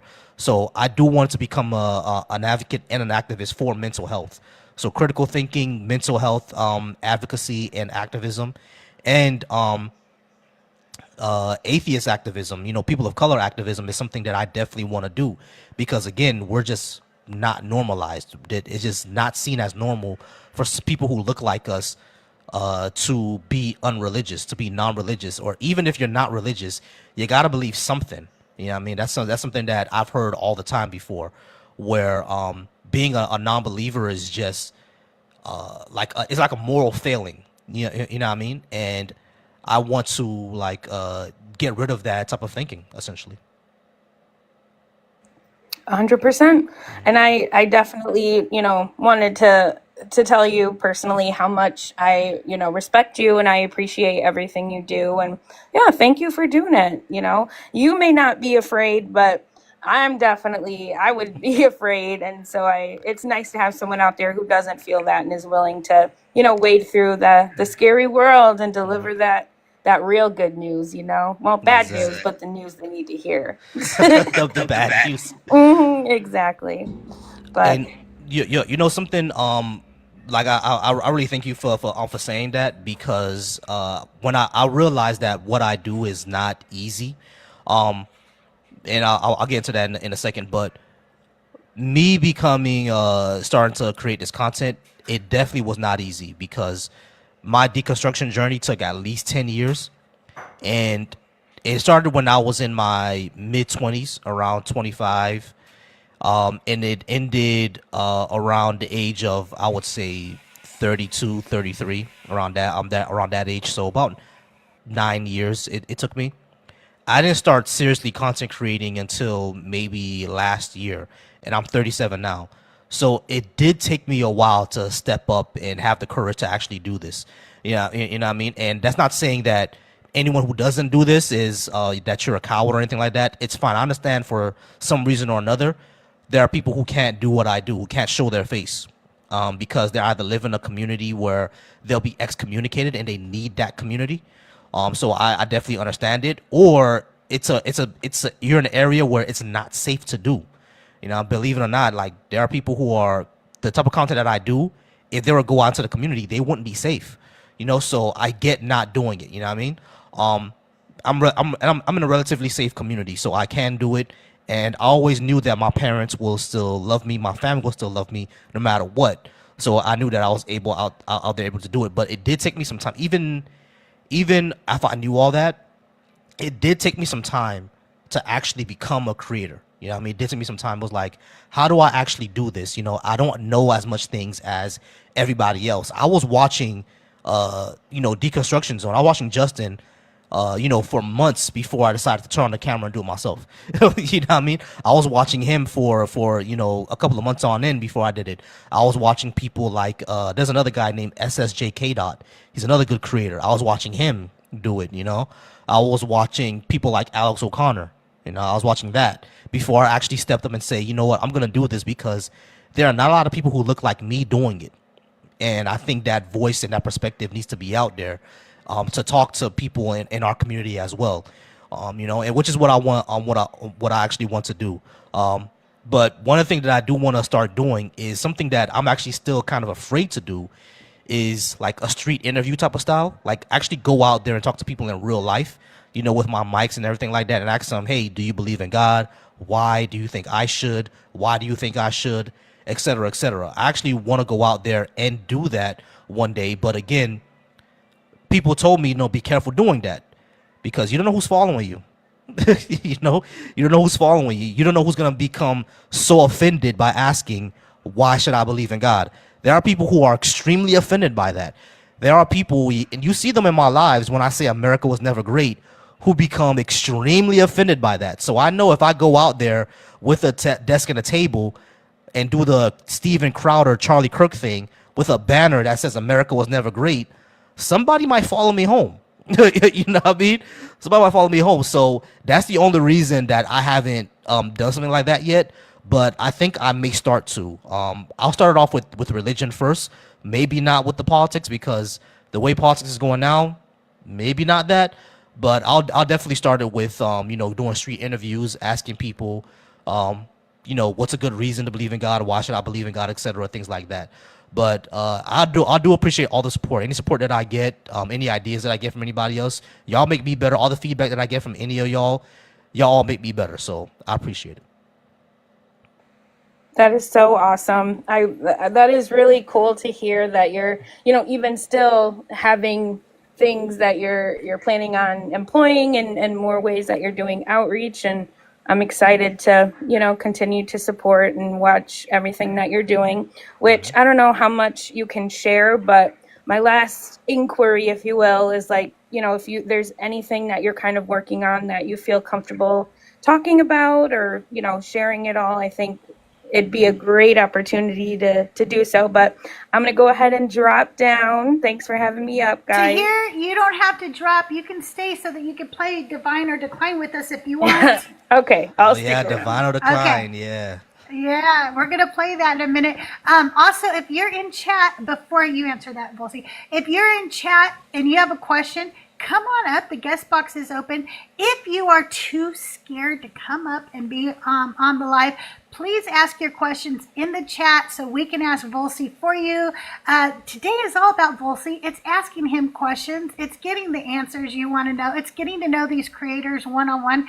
And today we're getting to know Volcy. If you're in the YouTube channel, you too can ask a question. Just put it in the chat and I'll happily. You could call in if you're on YouTube. By using the voice channel link that I have for Discord in the description. And I will join you over there if you want to be on the show. But Tahir, I'm sorry, Volcy, go ahead and answer Tahir's last question. And then, Oh yeah, we sure. will go from there. Yeah, sure. I did say the next thing that I was planning. I plan to go out there and do more in real life, like street type of interviews. It won't be anything contentious like how we do online. You know what I mean? I'll probably just go out there with a mic, a little canopy, and a banner that simply says, why should I believe in God? And ask people to sit down with me and ask them, hey, do you believe? Hey, what's your name? My name is this. Do you believe in God? Yes. Do you think I should? Yes. Why do you think I should? And then we have like a little discussion from there. I'll probably put some of those clips up on Instagram, you know what I mean? Because the reason why I want to do that, I'm saying the main reason I want to do that, because I see a lot of black content creators do the in real life, interview stuff. I see it from a lot of content creators, not just black ones, but I see a lot of content creators do that. But their type of, street interview stuff, it's very, for lack of a better term, very horny. You know what I mean? They do very, very sexual stuff. Like, they will go out to South Beach. Like, I'm from Miami. You know what I mean? I'm from Miami. I get it. I was a young man. Lots of beautiful women out there in bikinis and looking very, very nice. We all understand. We get it. You know what I mean? There's a lot of young men out there with washboard abs looking very, very nice. We get it. I understand. You know what I mean? So you go out there and you interview these people, but it's super horny. And it's like, guys, there are more things going on in the world. Can you actually ask actual real life questions? Or if they don't ask if they don't ask things that are very, very sexual, they ask things that are like so ridiculously kind of dumb. You know what I mean? I was like, I'm sorry, this not no other word for it. It's like, I don't understand what you're asking these people for. They'll ask things like, hey, what's your favorite thing about Chinese people? I'm like, what? Why would you ask that? It gets a whole bunch of views. So it's like, when I go out there and do these type of street interviews, I actually want to ask things like, what do you think your neighborhood needs? Things like that. And I'm like, hey, when it comes to mental health, who do you think needs mental health? Is it the youth? Or, older Americans who need mental health services more? Why do you think that? You know what I mean? Or just like I said, do you believe in God? Why do you? Do you think everybody else should? Things like that. What are your morals based on? You know what I mean? Things like that. Not just, hey, can I jiggle your booty? Like, no, I don't want to ask a girl, can I jiggle her booty? Like, I have a wife, but I don't need to ask all that. Like, that's the reason why I want to do that. I want to bring more intellectualism to these type of things. Street epistemology. That's actually a very good channel. I love street epistemology. That's one of the things. That's the one that actually inspired me to actually do that. Was street epistemology, because I see the way that he does things and I love it. Like, I really want to ask those type of more deeper questions in our society to raise the bar a little bit, if that makes sense. It I hope that all does. makes sense.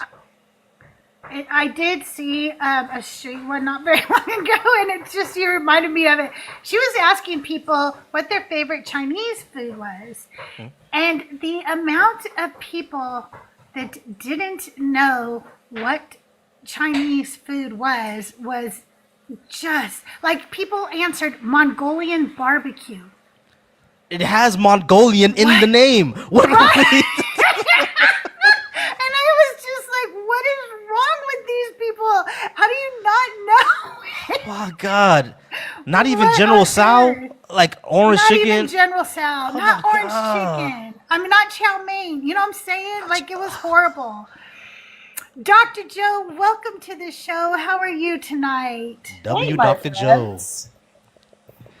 How's it going, What did Dr. you Joe? have some questions for Volcy? I do. W's, everybody. So, Volcy, you're working on becoming a colleague, and I'm curious from your perspective, and I don't want you to do any emotional labor on this, but not only is the Black community, and particularly Black men, under-resourced when it comes to mental health, the stigma of seeking it exists no matter, even if you are resourced. I've seen it get better over the last 15 years.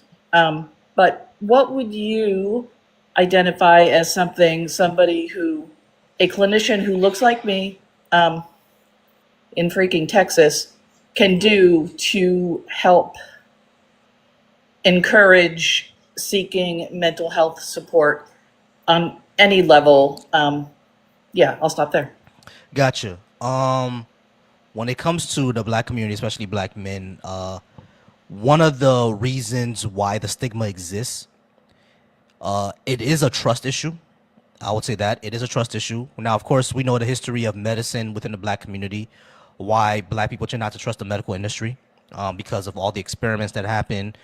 Henrietta Lacks being the most famous one, of course, or the syphilis experiment when it came to Black men. That's one of the most famous ones. So there's a lot of mistrust there. I would say to understand why that mistrust exists and approach the community in a way where the mistrust is understood, but like the guard is down. Like, I know, you know, me being how I look like, and me being from the field that I'm from, the trust isn't really there for me. Ask them, like, basically approach them in a way though where, how can I gain your trust, essentially? Like, what? Because of course, as that's what I learned in my courses.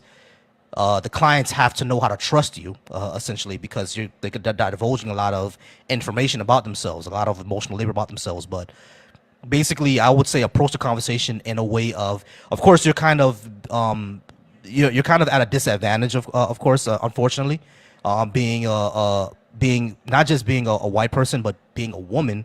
Unfortunately, in our community, it's the trust with that field just isn't there, especially if you look the way that you look like. So approach them understanding that, hey, I understand that I'm not trusted. What can we do to gain your trust in order for us to better service you? Because if for us to service you in the community, we need to be able to trust each other. You know what I mean? So I would say that approach it that way, approach the advocacy that way. Talk to Black women, of course, because if you talk to Black women, they'll be more likely to let you know. And talk to other Black men in the field. There are Black men who work in mental health. Talk to them and ask them, is there a way to is there a way to service this community, knowing that I'm on the outskirts and not very much trusted. You know what I mean? I would say talk to the Black men in that community and within the mental health, and see what they would say about it, and see if they will let you sit with them and their clients, and see if they would refer them to anybody to see if that helps out. I would say that talk to Black women, talk to Black men, talk to the Black men who are in the field as well, to see how that works out. And I would say the Black community is very, very even though it's not trusting of the medical industry for very good reason, we're still very, very welcoming people. You know what I mean? You'll get to know that if you ever been to any Black family reunion or any Black event that's going on there. It's always like, oh, hey, where are you from? I'm from this and that place. Hey, yeah, come on and get a plate. You know what I mean? It's very, very open, very honest, very, very welcoming. You know what I mean? So it's not going to be something where we're all just sitting back and we're like, who's who's this white woman? You know what I mean? It's not gonna be anything like that. They will be very, very honest with you and let you know that, hey, I don't too much trust you because of this, that, and the third. They'll let you know. And if you ask them, how can I gain your trust? They'll be honest with you. They'll let you know, be like, to gain my trust, you gotta do this. They'll let you know, so it's not something that it won't be a big fight. But it is gonna be something that may be uncomfortable. You know what I mean? And there might be some tension there. Like just being honest, there might be some tension there because of that. Because of the mistrust between the community and the field that we're part of. But I would say a good approach is to let them know that, hey, guards down.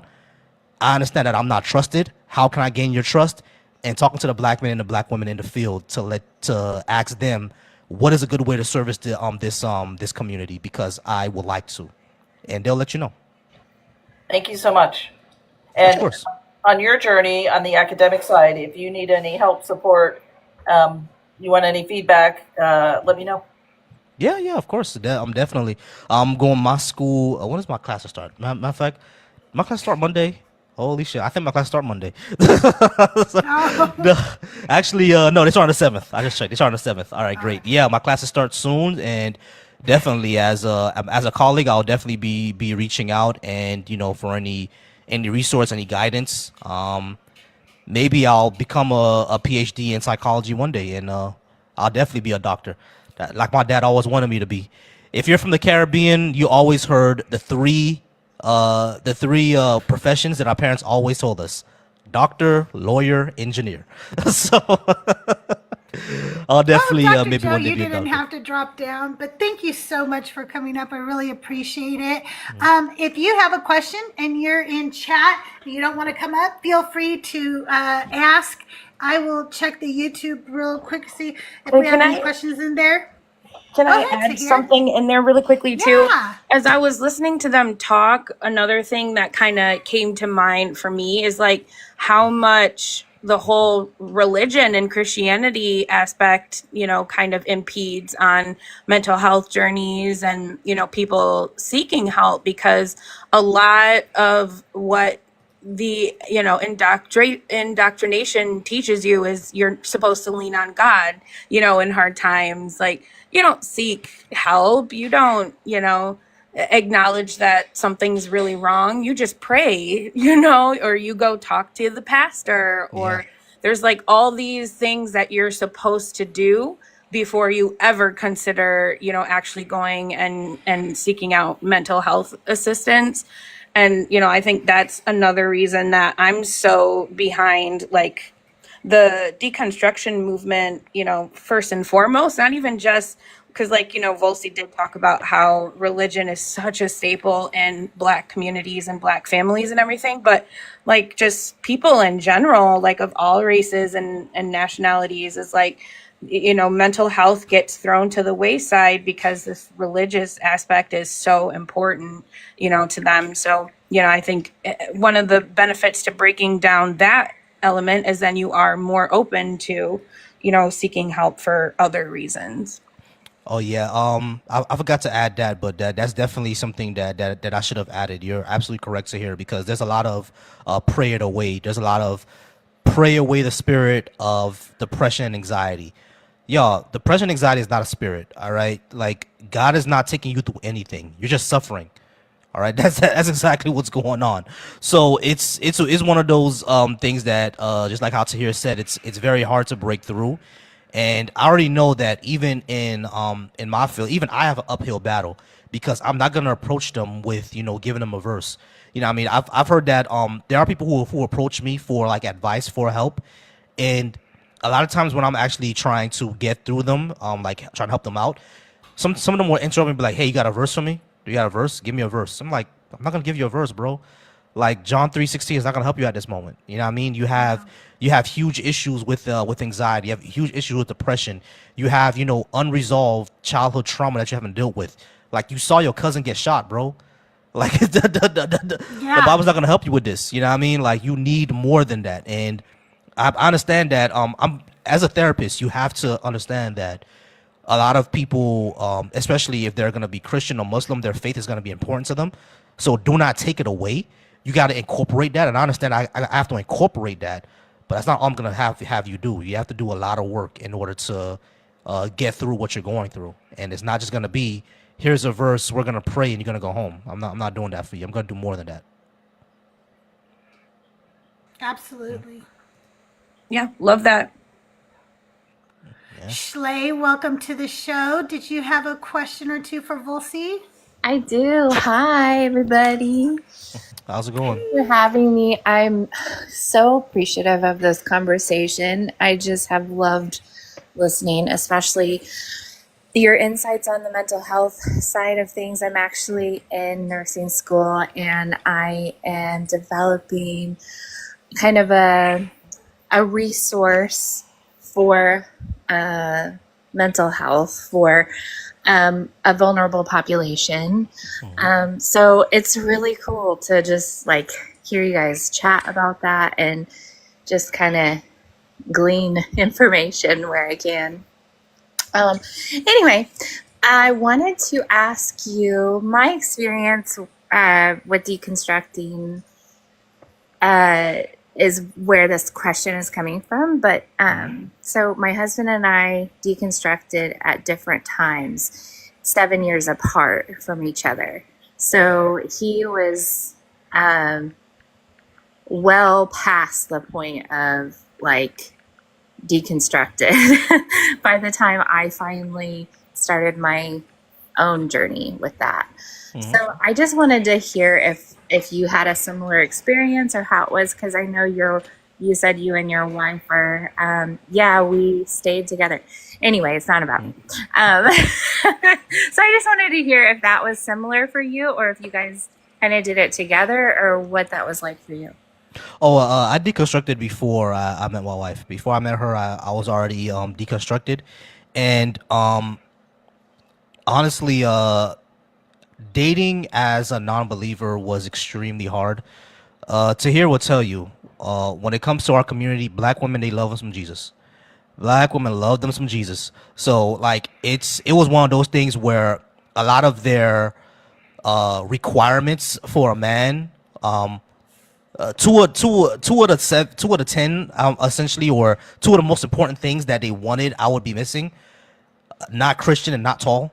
You know what I mean? I will be missing those two things. So it was already an uphill battle. But it was extremely difficult because like a lot of them would be like, well, you know, we can't do anything serious, but you can still, you know, come over Saturday night.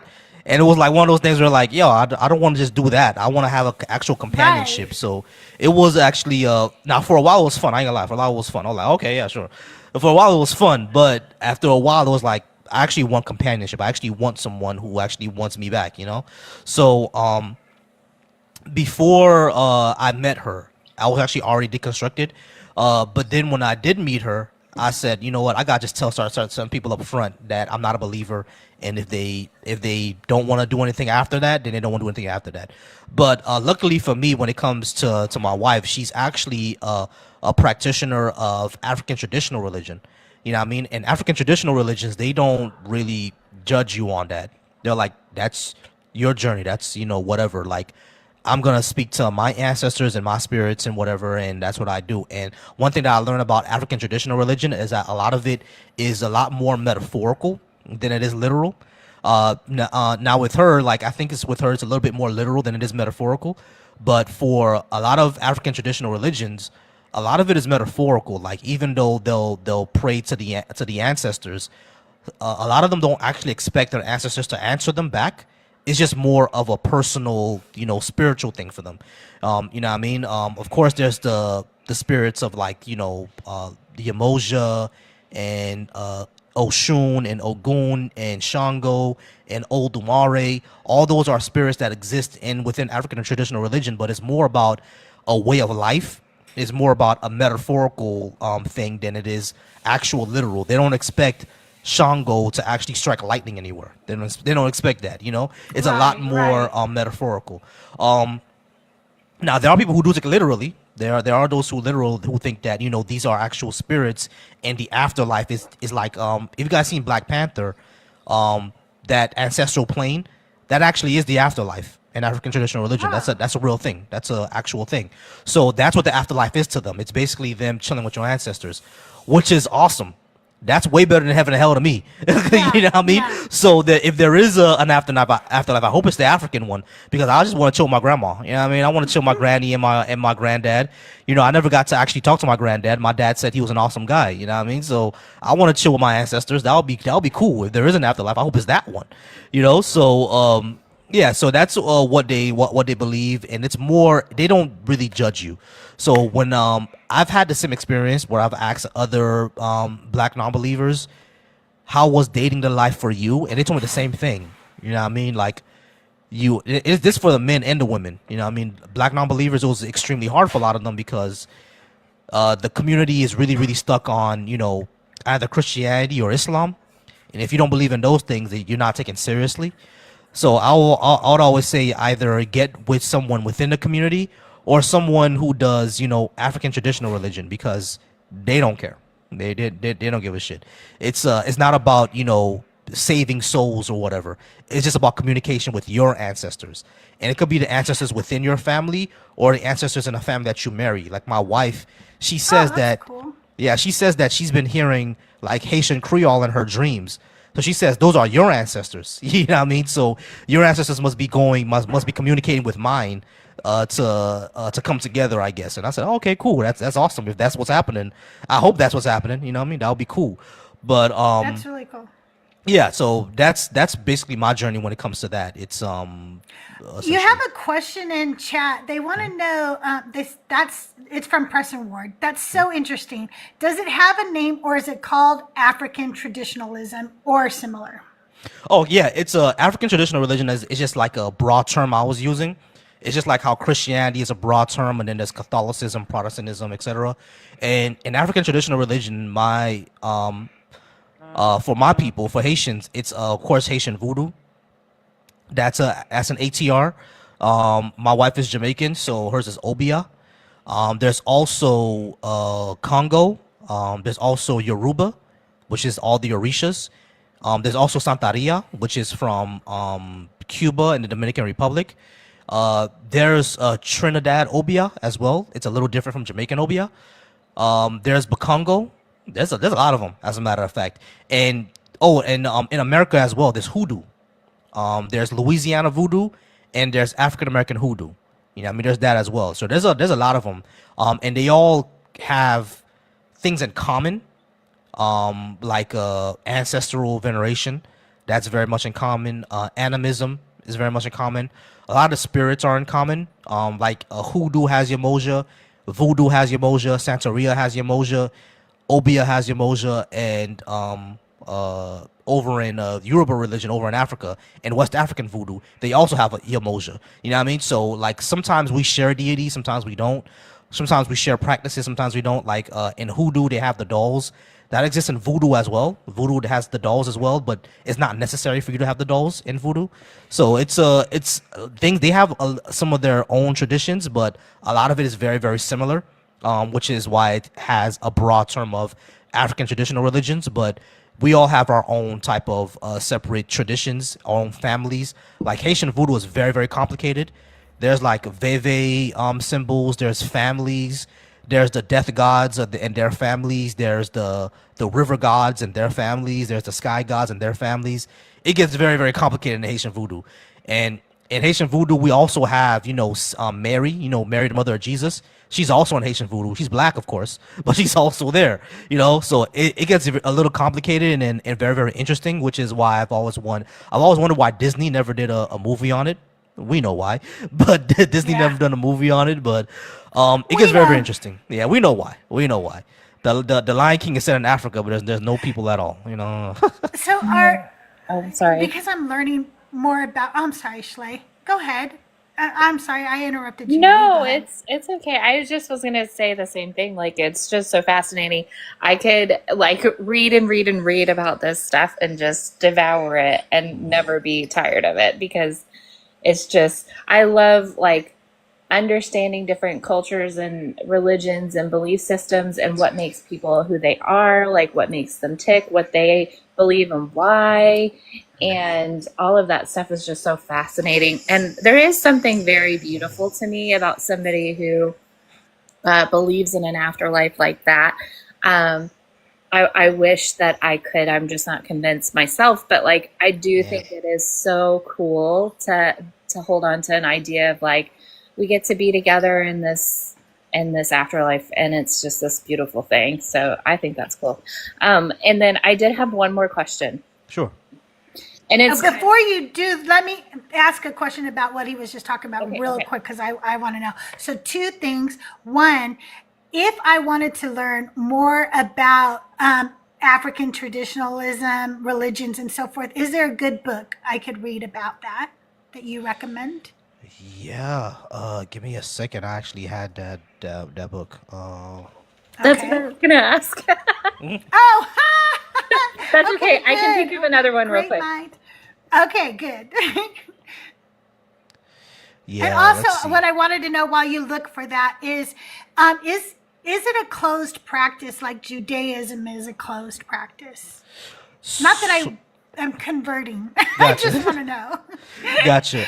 Yeah, sort of. You know what I mean? And the reason why that is of course, history.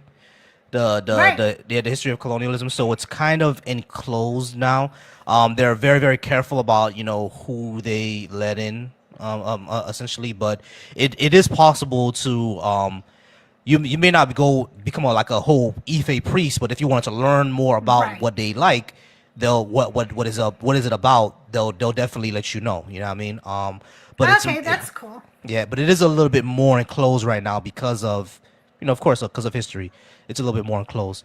One good book is called African Ethics.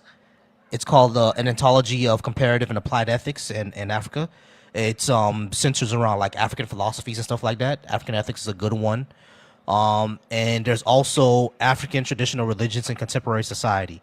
It's written by Jacob. I'm gonna butcher this. My Nigerians are gonna be so mad at me. Jacob. If you want, you could type it in chat, and then that way we'll see Oh, yeah, if yeah, you want to definitely. do that. Yeah, definitely. Jacob Olopumana. He's the one who wrote that. pretty And there's one by Benjamin C. Ray called African Religions. They're all pretty good. Awesome, thank you. Did you come up with another question, Schley? Wait, okay, I was kind of in and out, but I think so. Did you guys already ask why or like about his deconstruction? Like, I have not asked about that. okay, so yeah, just if you not everybody likes talking about it, but like I know you said it was 10 years or 9 or 10 years. So do you want to get into that at all? Oh yeah. I think what probably started it was the fact that, and it's kind of crazy. I stopped going to church, and that what started it, because I was always an inquisitive kid, right? I was always an inquisitive kid, and any child who thinks about biblical stories for more than 10 seconds can see the problems. In anyone, they can see the problems in 10 seconds. Like, for example, the Noah story. After Noah, and his family got off the boat, where everybody else came from? We all descended from 8 people. Yeah. Noah's children and his grandchildren, who did they end up sleeping with to have kids? Like, where they come from? You know what I mean? The moment you read Cain and Abel, where did Cain's wife come from? I noticed that the moment I read past the Cain and Abel story, because when you're in as a child, they don't give you the full story. As a child, they don't give you the full story when you're a child. They just say, hey, Cain killed Abel, and then Cain was banished, and like, oh well, here's King David, here's Jonah, and I'm like, come on, what happened in between that time? What's going on? Yeah. You don't learn about that. But the moment you get a little older, once you're like 9-10 years old, and you can read past the first 5 pages, that's when you notice Cain has a wife. Where'd she come from? You know what I mean? The moment you could read past the Noah story, where all the other people came from in the Noah story, where's everybody else? The moment you read past the Tower of Babel, like, God was afraid of people, you're gonna go ahead and get all these questions, you know what I mean? And before, they're all gonna be forthcoming, but then when you reach a certain question where like I said, I was an inquisitive kid, I was always a smart kid, and I was asked them, okay, so God flooded the earth. What happened to all the water? Where the water go? Where did the water go afterwards? You know what I mean? Or I will remember that they told me that, hey, you told me the story that that God told Noah that a flood was coming and no one else would believe them. You know what I mean? But in the actual Right. story, God said he's just going to wipe everybody out.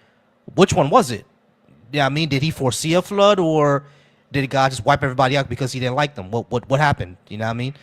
You know, and I was like, this verse says God never repents, but this verse says God does repent. What's going on there? I had all those questions when I was a kid, and none of them were ever answered, essentially. So, That's okay. so fascinating to me because I I just guzzled it up. Like, is that a word? Is that okay to say? I just Yeah, like that's as okay a to kid, say. I was not. I questioned things, but not really. I guess no, I really didn't. I was afraid. I had, I was just afraid to ask questions. It was the authoritarian, So it's always like so impressive to me to hear you and others talk about how they were brave enough to just ask those questions even at that young age. That's wild. Yeah. I was always asking those questions, but the thing is, I end up burying those questions because, of course, they either wouldn't answer them or they'll tell me, do not question God's word. You know what I mean? You're sinning if you're questioning God's word. You're a bad person for questioning God's word, etc., etc. So I would always just bury it in my head. And of course, as a child of the pastor, a lot was expected of me. I was expected to take up the mantle that my dad set up. I was expected to become the next pastor of the church, essentially. They still expect me to become the next pastor of the church, actually. They still expect that.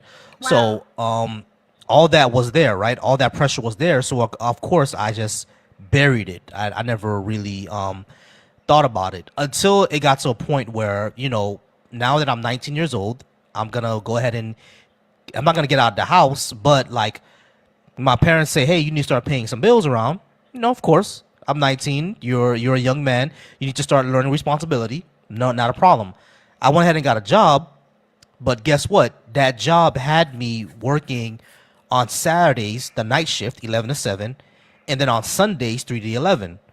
I'm thinking, okay, I can still go to church, but guess what? 11 to 7, you wake up, you go home in the morning, you're going to crash. You're going to go to sleep. I would end up missing out on church a lot. I'll end up not going to church a lot. You know what I mean? So I'm not going to church. I'm not there. I'm not in that community anymore. Not anymore, but people will still talk to me. I'll still go to church when I can, go to church at night, stuff like that. However, there were still those times, 11 to 7 o'clock at nighttime, where I'm working as a front desk person in the lobby.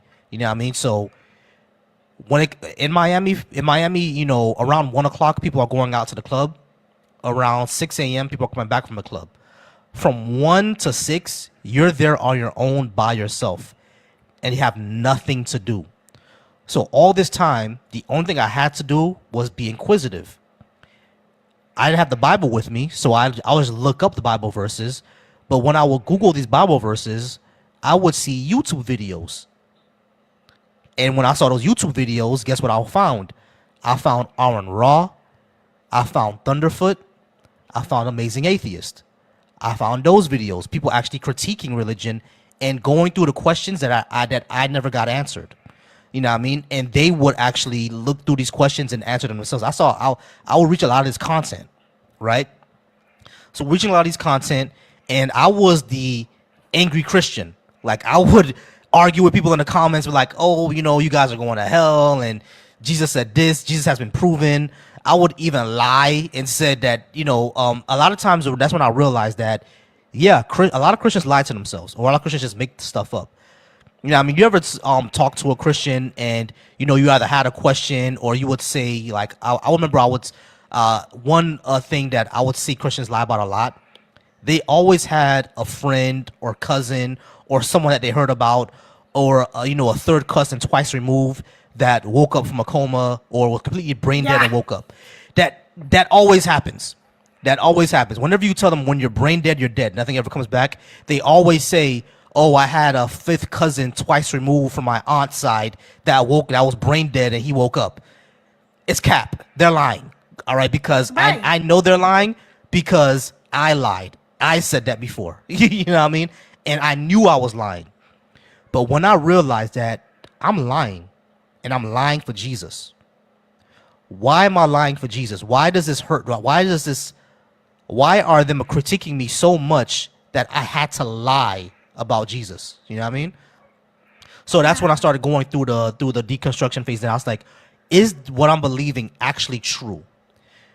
That semester in school, I took a philosophy class. And in that philosophy class, that's the first time I heard this question, right? We understand. My philosophy teacher said, yes, I know that you believe that, but why do you believe it? My entire life, from 5 years old all the way to 1920, I've never heard the question, why do you believe why you believe? I never heard that. That's the first time I ever heard it. So I said, wow, I don't know why I believe this. You know, I think that question is what started my deconstruction journey, because at that moment I realized I didn't have an answer for him. I didn't know why I believed what I believed. It's just my parents taught me this all my life. I know it's true because I know it's true because I know it's true. That was the answer. And they were like, you know it's true. How? Why are you saying that if you don't know it's true? What proof do you have? Where's the evidence? You know what I mean? You believe in other things with evidence. Why would you believe with this without evidence? I didn't know. Absolutely. I didn't know. So I said, okay, I have to go on this journey. I know that, I told myself, I know that Christianity is true. I need to go out and prove it. That's how it started. The question of why do I believe what I believe? And I know this is true. I'm going to go out and prove it. Until I found out that that's not how things work. You don't start on the basis of this is the truth and I'm going to go prove it. You start on the basis of this is the question that I have. What are the answers? That's how you have to start it off at, you know?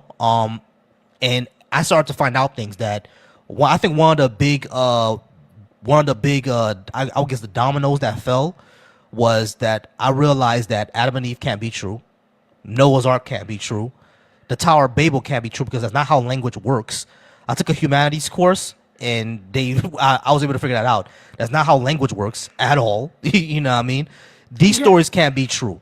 So if these aren't true, the foundation of Christianity is Adam and Eve. Without the first sin, there is no reason for Jesus. Absolutely no reason.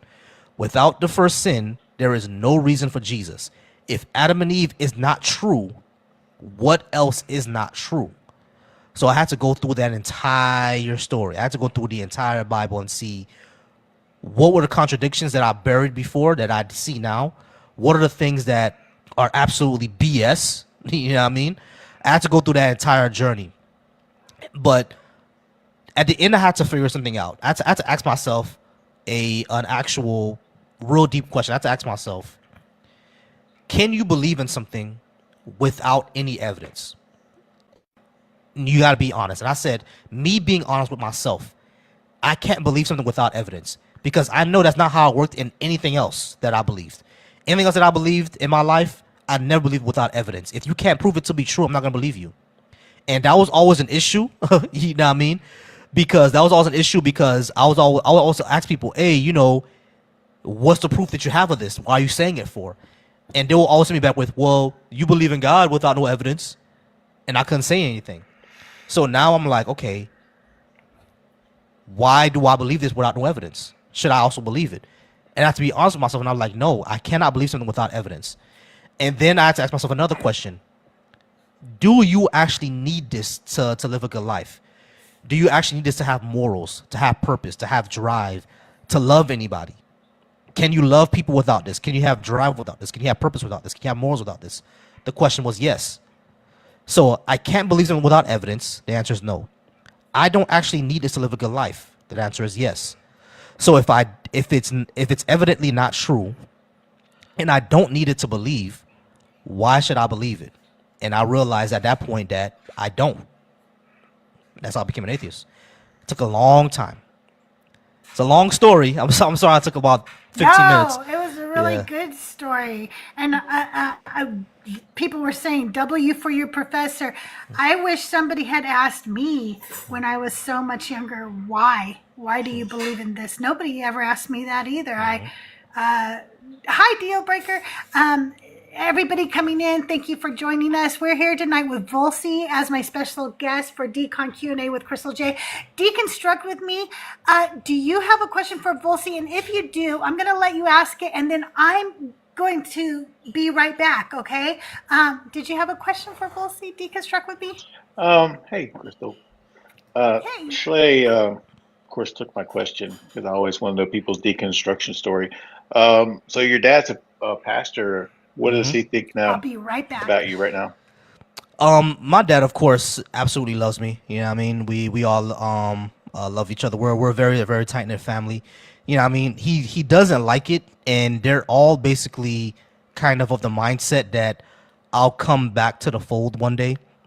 And I've always one thing that I kept on telling them, I kept on letting them know that I was like, hey guys, when you're unconvinced of something, it's extremely hard to be convinced of it again. You know, very, very hard. So I never say something is impossible, right? I'm like, to just be philosophically correct, nothing is impossible, right? Like, birds could fly out of my ass. It's not impossible, but it's highly improbable, right? So it's always one of those things where I'm like, with the way he thinks of me right now, he doesn't like it, essentially, but he does know that I'm his son, I'm his only son. He's always gonna love me. He's always gonna let me go on my journey, but he wants me to come back in the fold, essentially, because what he's worried about isn't, you know, how he'll look. He's not worried about the church. He's not worried about any of that. He's actually genuinely concerned that I will go to hell. That's his actual general concern. You know what I mean? And I actually understand that concern because I had the same concern. When I was in the church, I was very, very concerned that I don't want people to suffer forever. I don't want this to happen to them. I need to save them. You know what I mean? Which is why I know where his mind is at. Him, my mom, my sisters, they're very, very concerned. They don't want me, when I pass away, to suffer forever. You know what I mean? They don't want that for me. I've never really gotten into it with them, but I think the only question I've ever asked them is like, if you know I don't deserve hell, that would mean that if that God, if he exists, would know that I don't deserve that either. So there's no reason to send me there. Essentially, that's what I've always concluded with them. When I'm like, yo, if y'all think I don't deserve hell, that means your God doesn't think I deserve that either. So he won't send me there. If a God does exist, then hell cannot. That's what I would say. If the Christian God does exist, hell cannot. Because if he's all loving like y'all say, hell can't exist. Now, if hell does exist, he's obviously not all loving. So it can't be both. You know what I mean? So that's what I say. We still talk. We're still very, very close. Me and my dad, we're still very close. We still very much love each other. I still go over everything. Everything is exactly the same. He just doesn't like that I don't believe anymore. But the only reason he doesn't like it is because he's concerned over my soul, essentially. And I was like, yeah, don't worry about it. I'll be all right. I'm fine. You know, it's very, very funny because I'm sorry. Go ahead. I'm sorry. Do you think there's a correlation between being a preacher's kid and leaving? Because I have a lot of friends who are preacher's kids who no longer believe. Yeah, because we see, I would say this, we see the wizard behind the curtain, essentially. A lot of us see the wizard behind the curtain. When it comes to like church and everything like that, we kind of recognize what's going on back there. You know what I mean? We all know that, Yeah. hey, there's a lot of verses, there's a lot of things that preachers know that they're not telling the church. You know what I mean? Like, for example, my dad knew for years that the story of the woman taken to adultery, where Jesus said, he who was without sin cast the first stone. My dad knew for decades that story was added into the Bible. He already knew that. He knew that for years. Hey, W for the live goal. W. He knew that for years. But when I was 16 and we were having like a youth revival, he let me preach on that sermon. He let me preach on that story. But he knew for years that story was added into the Bible later, and it most likely did not happen. You know what I mean? So it was kind of shocking to me, like Pop, you knew this story wasn't true? You let me preach on it. You've preached on it, but you knew it wasn't true? Like, we kind of see the what's behind the curtain. You know what I mean? It's more things like that. It's more things like that. It's just one of those things where we see like some of the not just that type of stuff, but kind of a lot of the corruption in the church. We kind of see behind the curtain. A lot of the like yeah, that's basically it. We see the wizard behind the curtain. You know what I mean? I think that's the correlation between PK's leaving and being a PK and leaving. We know the bullshit. We hip to it, you know? We hip to the bullshit. That's why.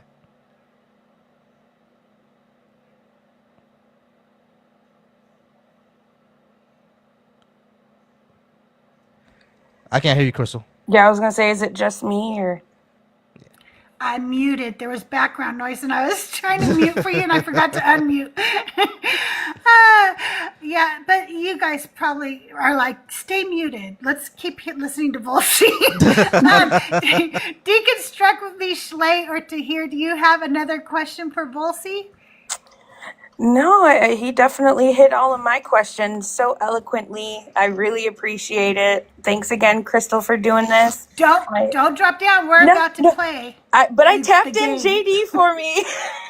No, Oh you have to stay up here something playing. came up. I gotta go. Bye, guys. You got this, Tahir. Why don't we want to play this game? I'm scared. Play divine or There's no Divine divine or decline. decline. If you're in chat and you want to come up and play divine or decline, I'll take 2 more people if you want to come up and play. If not, you could play right in chat. You know what to do now. Tonight's game, divine or decline. I'm going to read for you a series of phrases, for lack of a better term, and if it's from the Bible, and I try very hard to use full Bible verses, and I use the NRSVU just in case you'd like to know. I try to. Sometimes it's King James. You'll be able to tell when I say it. But anyway, if it's from the Bible, you're going to say divine. And if it is not from the Bible, you'll say decline. There's no points because the points don't matter because it's just for fun. So here we go for tonight's Hold on, I game just brought Tahir up. Okay, good. You will play. You brought me up. I'm bringing you up. Dang. I don't On know. YouTube. I don't know Bible. I don't Right, know. that's my Tucson thing K, too. thanks for joining the YouTube. Okay, that's okay. That's why you kind of play as a team, okay? So before I take your final answers or whatever. I'm sorry, I'm trying to find it. I have these things typed up ahead of time. Where did it go? Me and Jagger. Shay are gonna consult the pros. Yeah, Jagger, I would say you could have all my points, but I probably won't get any. Right, Because same there here. is no points, right? Okay, whew, I found it. Okay, all right, you guys, we're saved. I come prepared. I gotta unplug my phone though, and plug the iPad in for this. Sorry, guys. Sorry. Okay, because we don't want to lose the iPad while I'm reading the questions. Let me just do this real quick. Okay. All right, ready? Okay. He who walks with the wise grows wise, but a companion of fools suffers harm. Divine. Decline. I'm gonna say decline. I don't know. It Yeah, I'm gonna sounds say- more like a philosophy thing. Yeah, I would say decline as well. Okay, it is divine, so you get 1 point, right? Distract me. Wow. Yeah. So that's Sure, from Proverbs 13:20. Yes, it is also sublime, and I have some felines. You guys keep putting more rhyming words in the chat for me. Okay, do not boast about tomorrow, for you do not know what a day may bring. A day may bring. Do not boast about tomorrow, for you do not know what a day may bring. My Could be gut a is giving me version divine. variation, but I'm going to say decline. I should Yeah. probably answer with JD, but I don't know. My gut says, what did I say? No, I forgot what I answered. You said Maybe- divine. Maybe I'll just answer everything decline because fuck Bible. I mean, excuse me.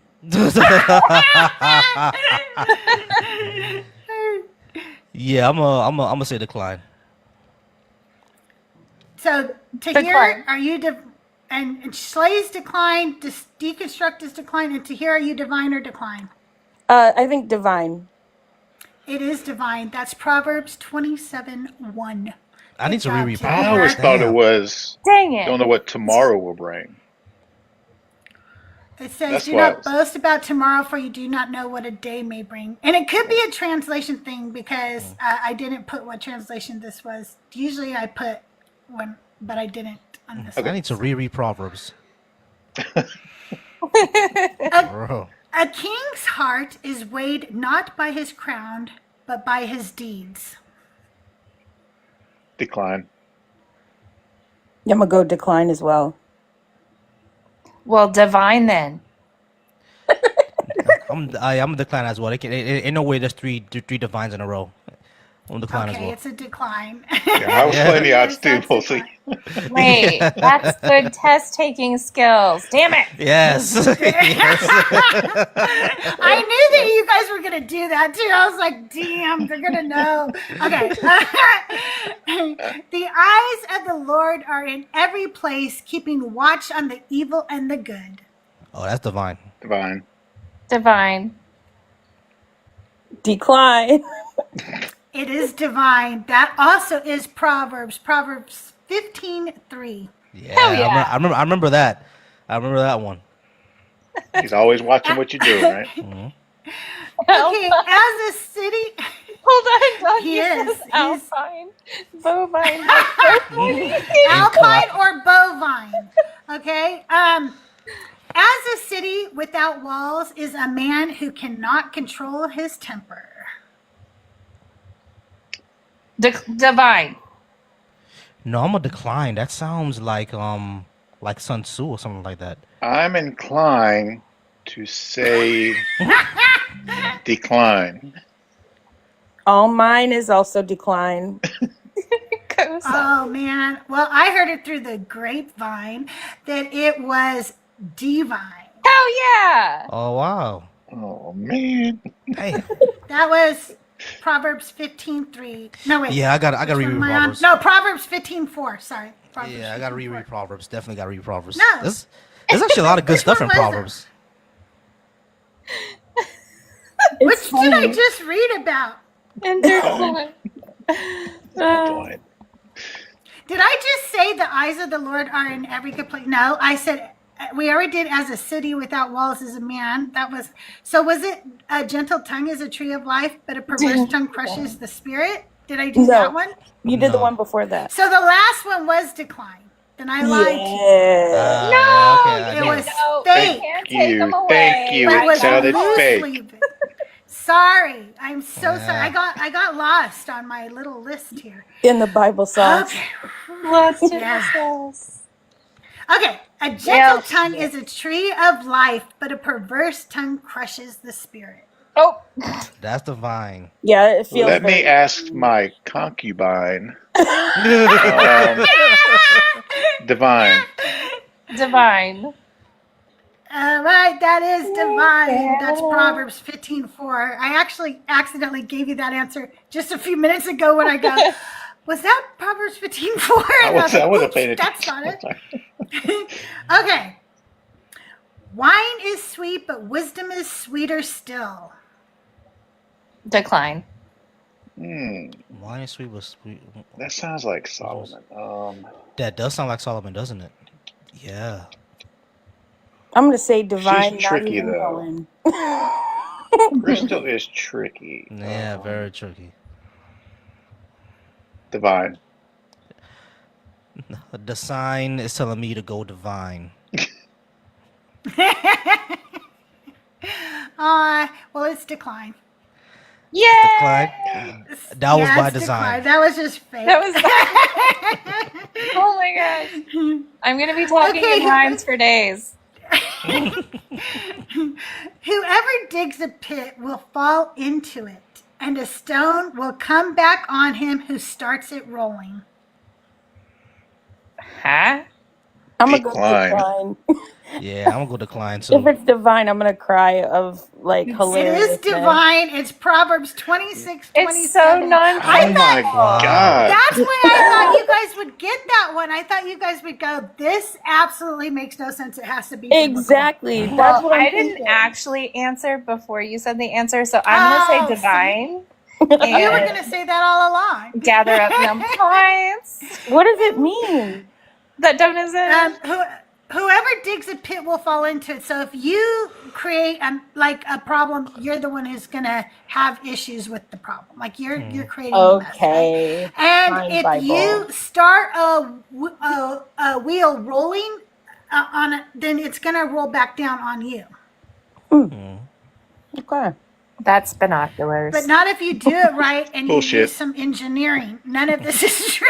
Yeah, Like exactly. if I make a hole, I don't have to fall into it if I know it's there, and I also can roll that wheel the right way so it doesn't roll down on me.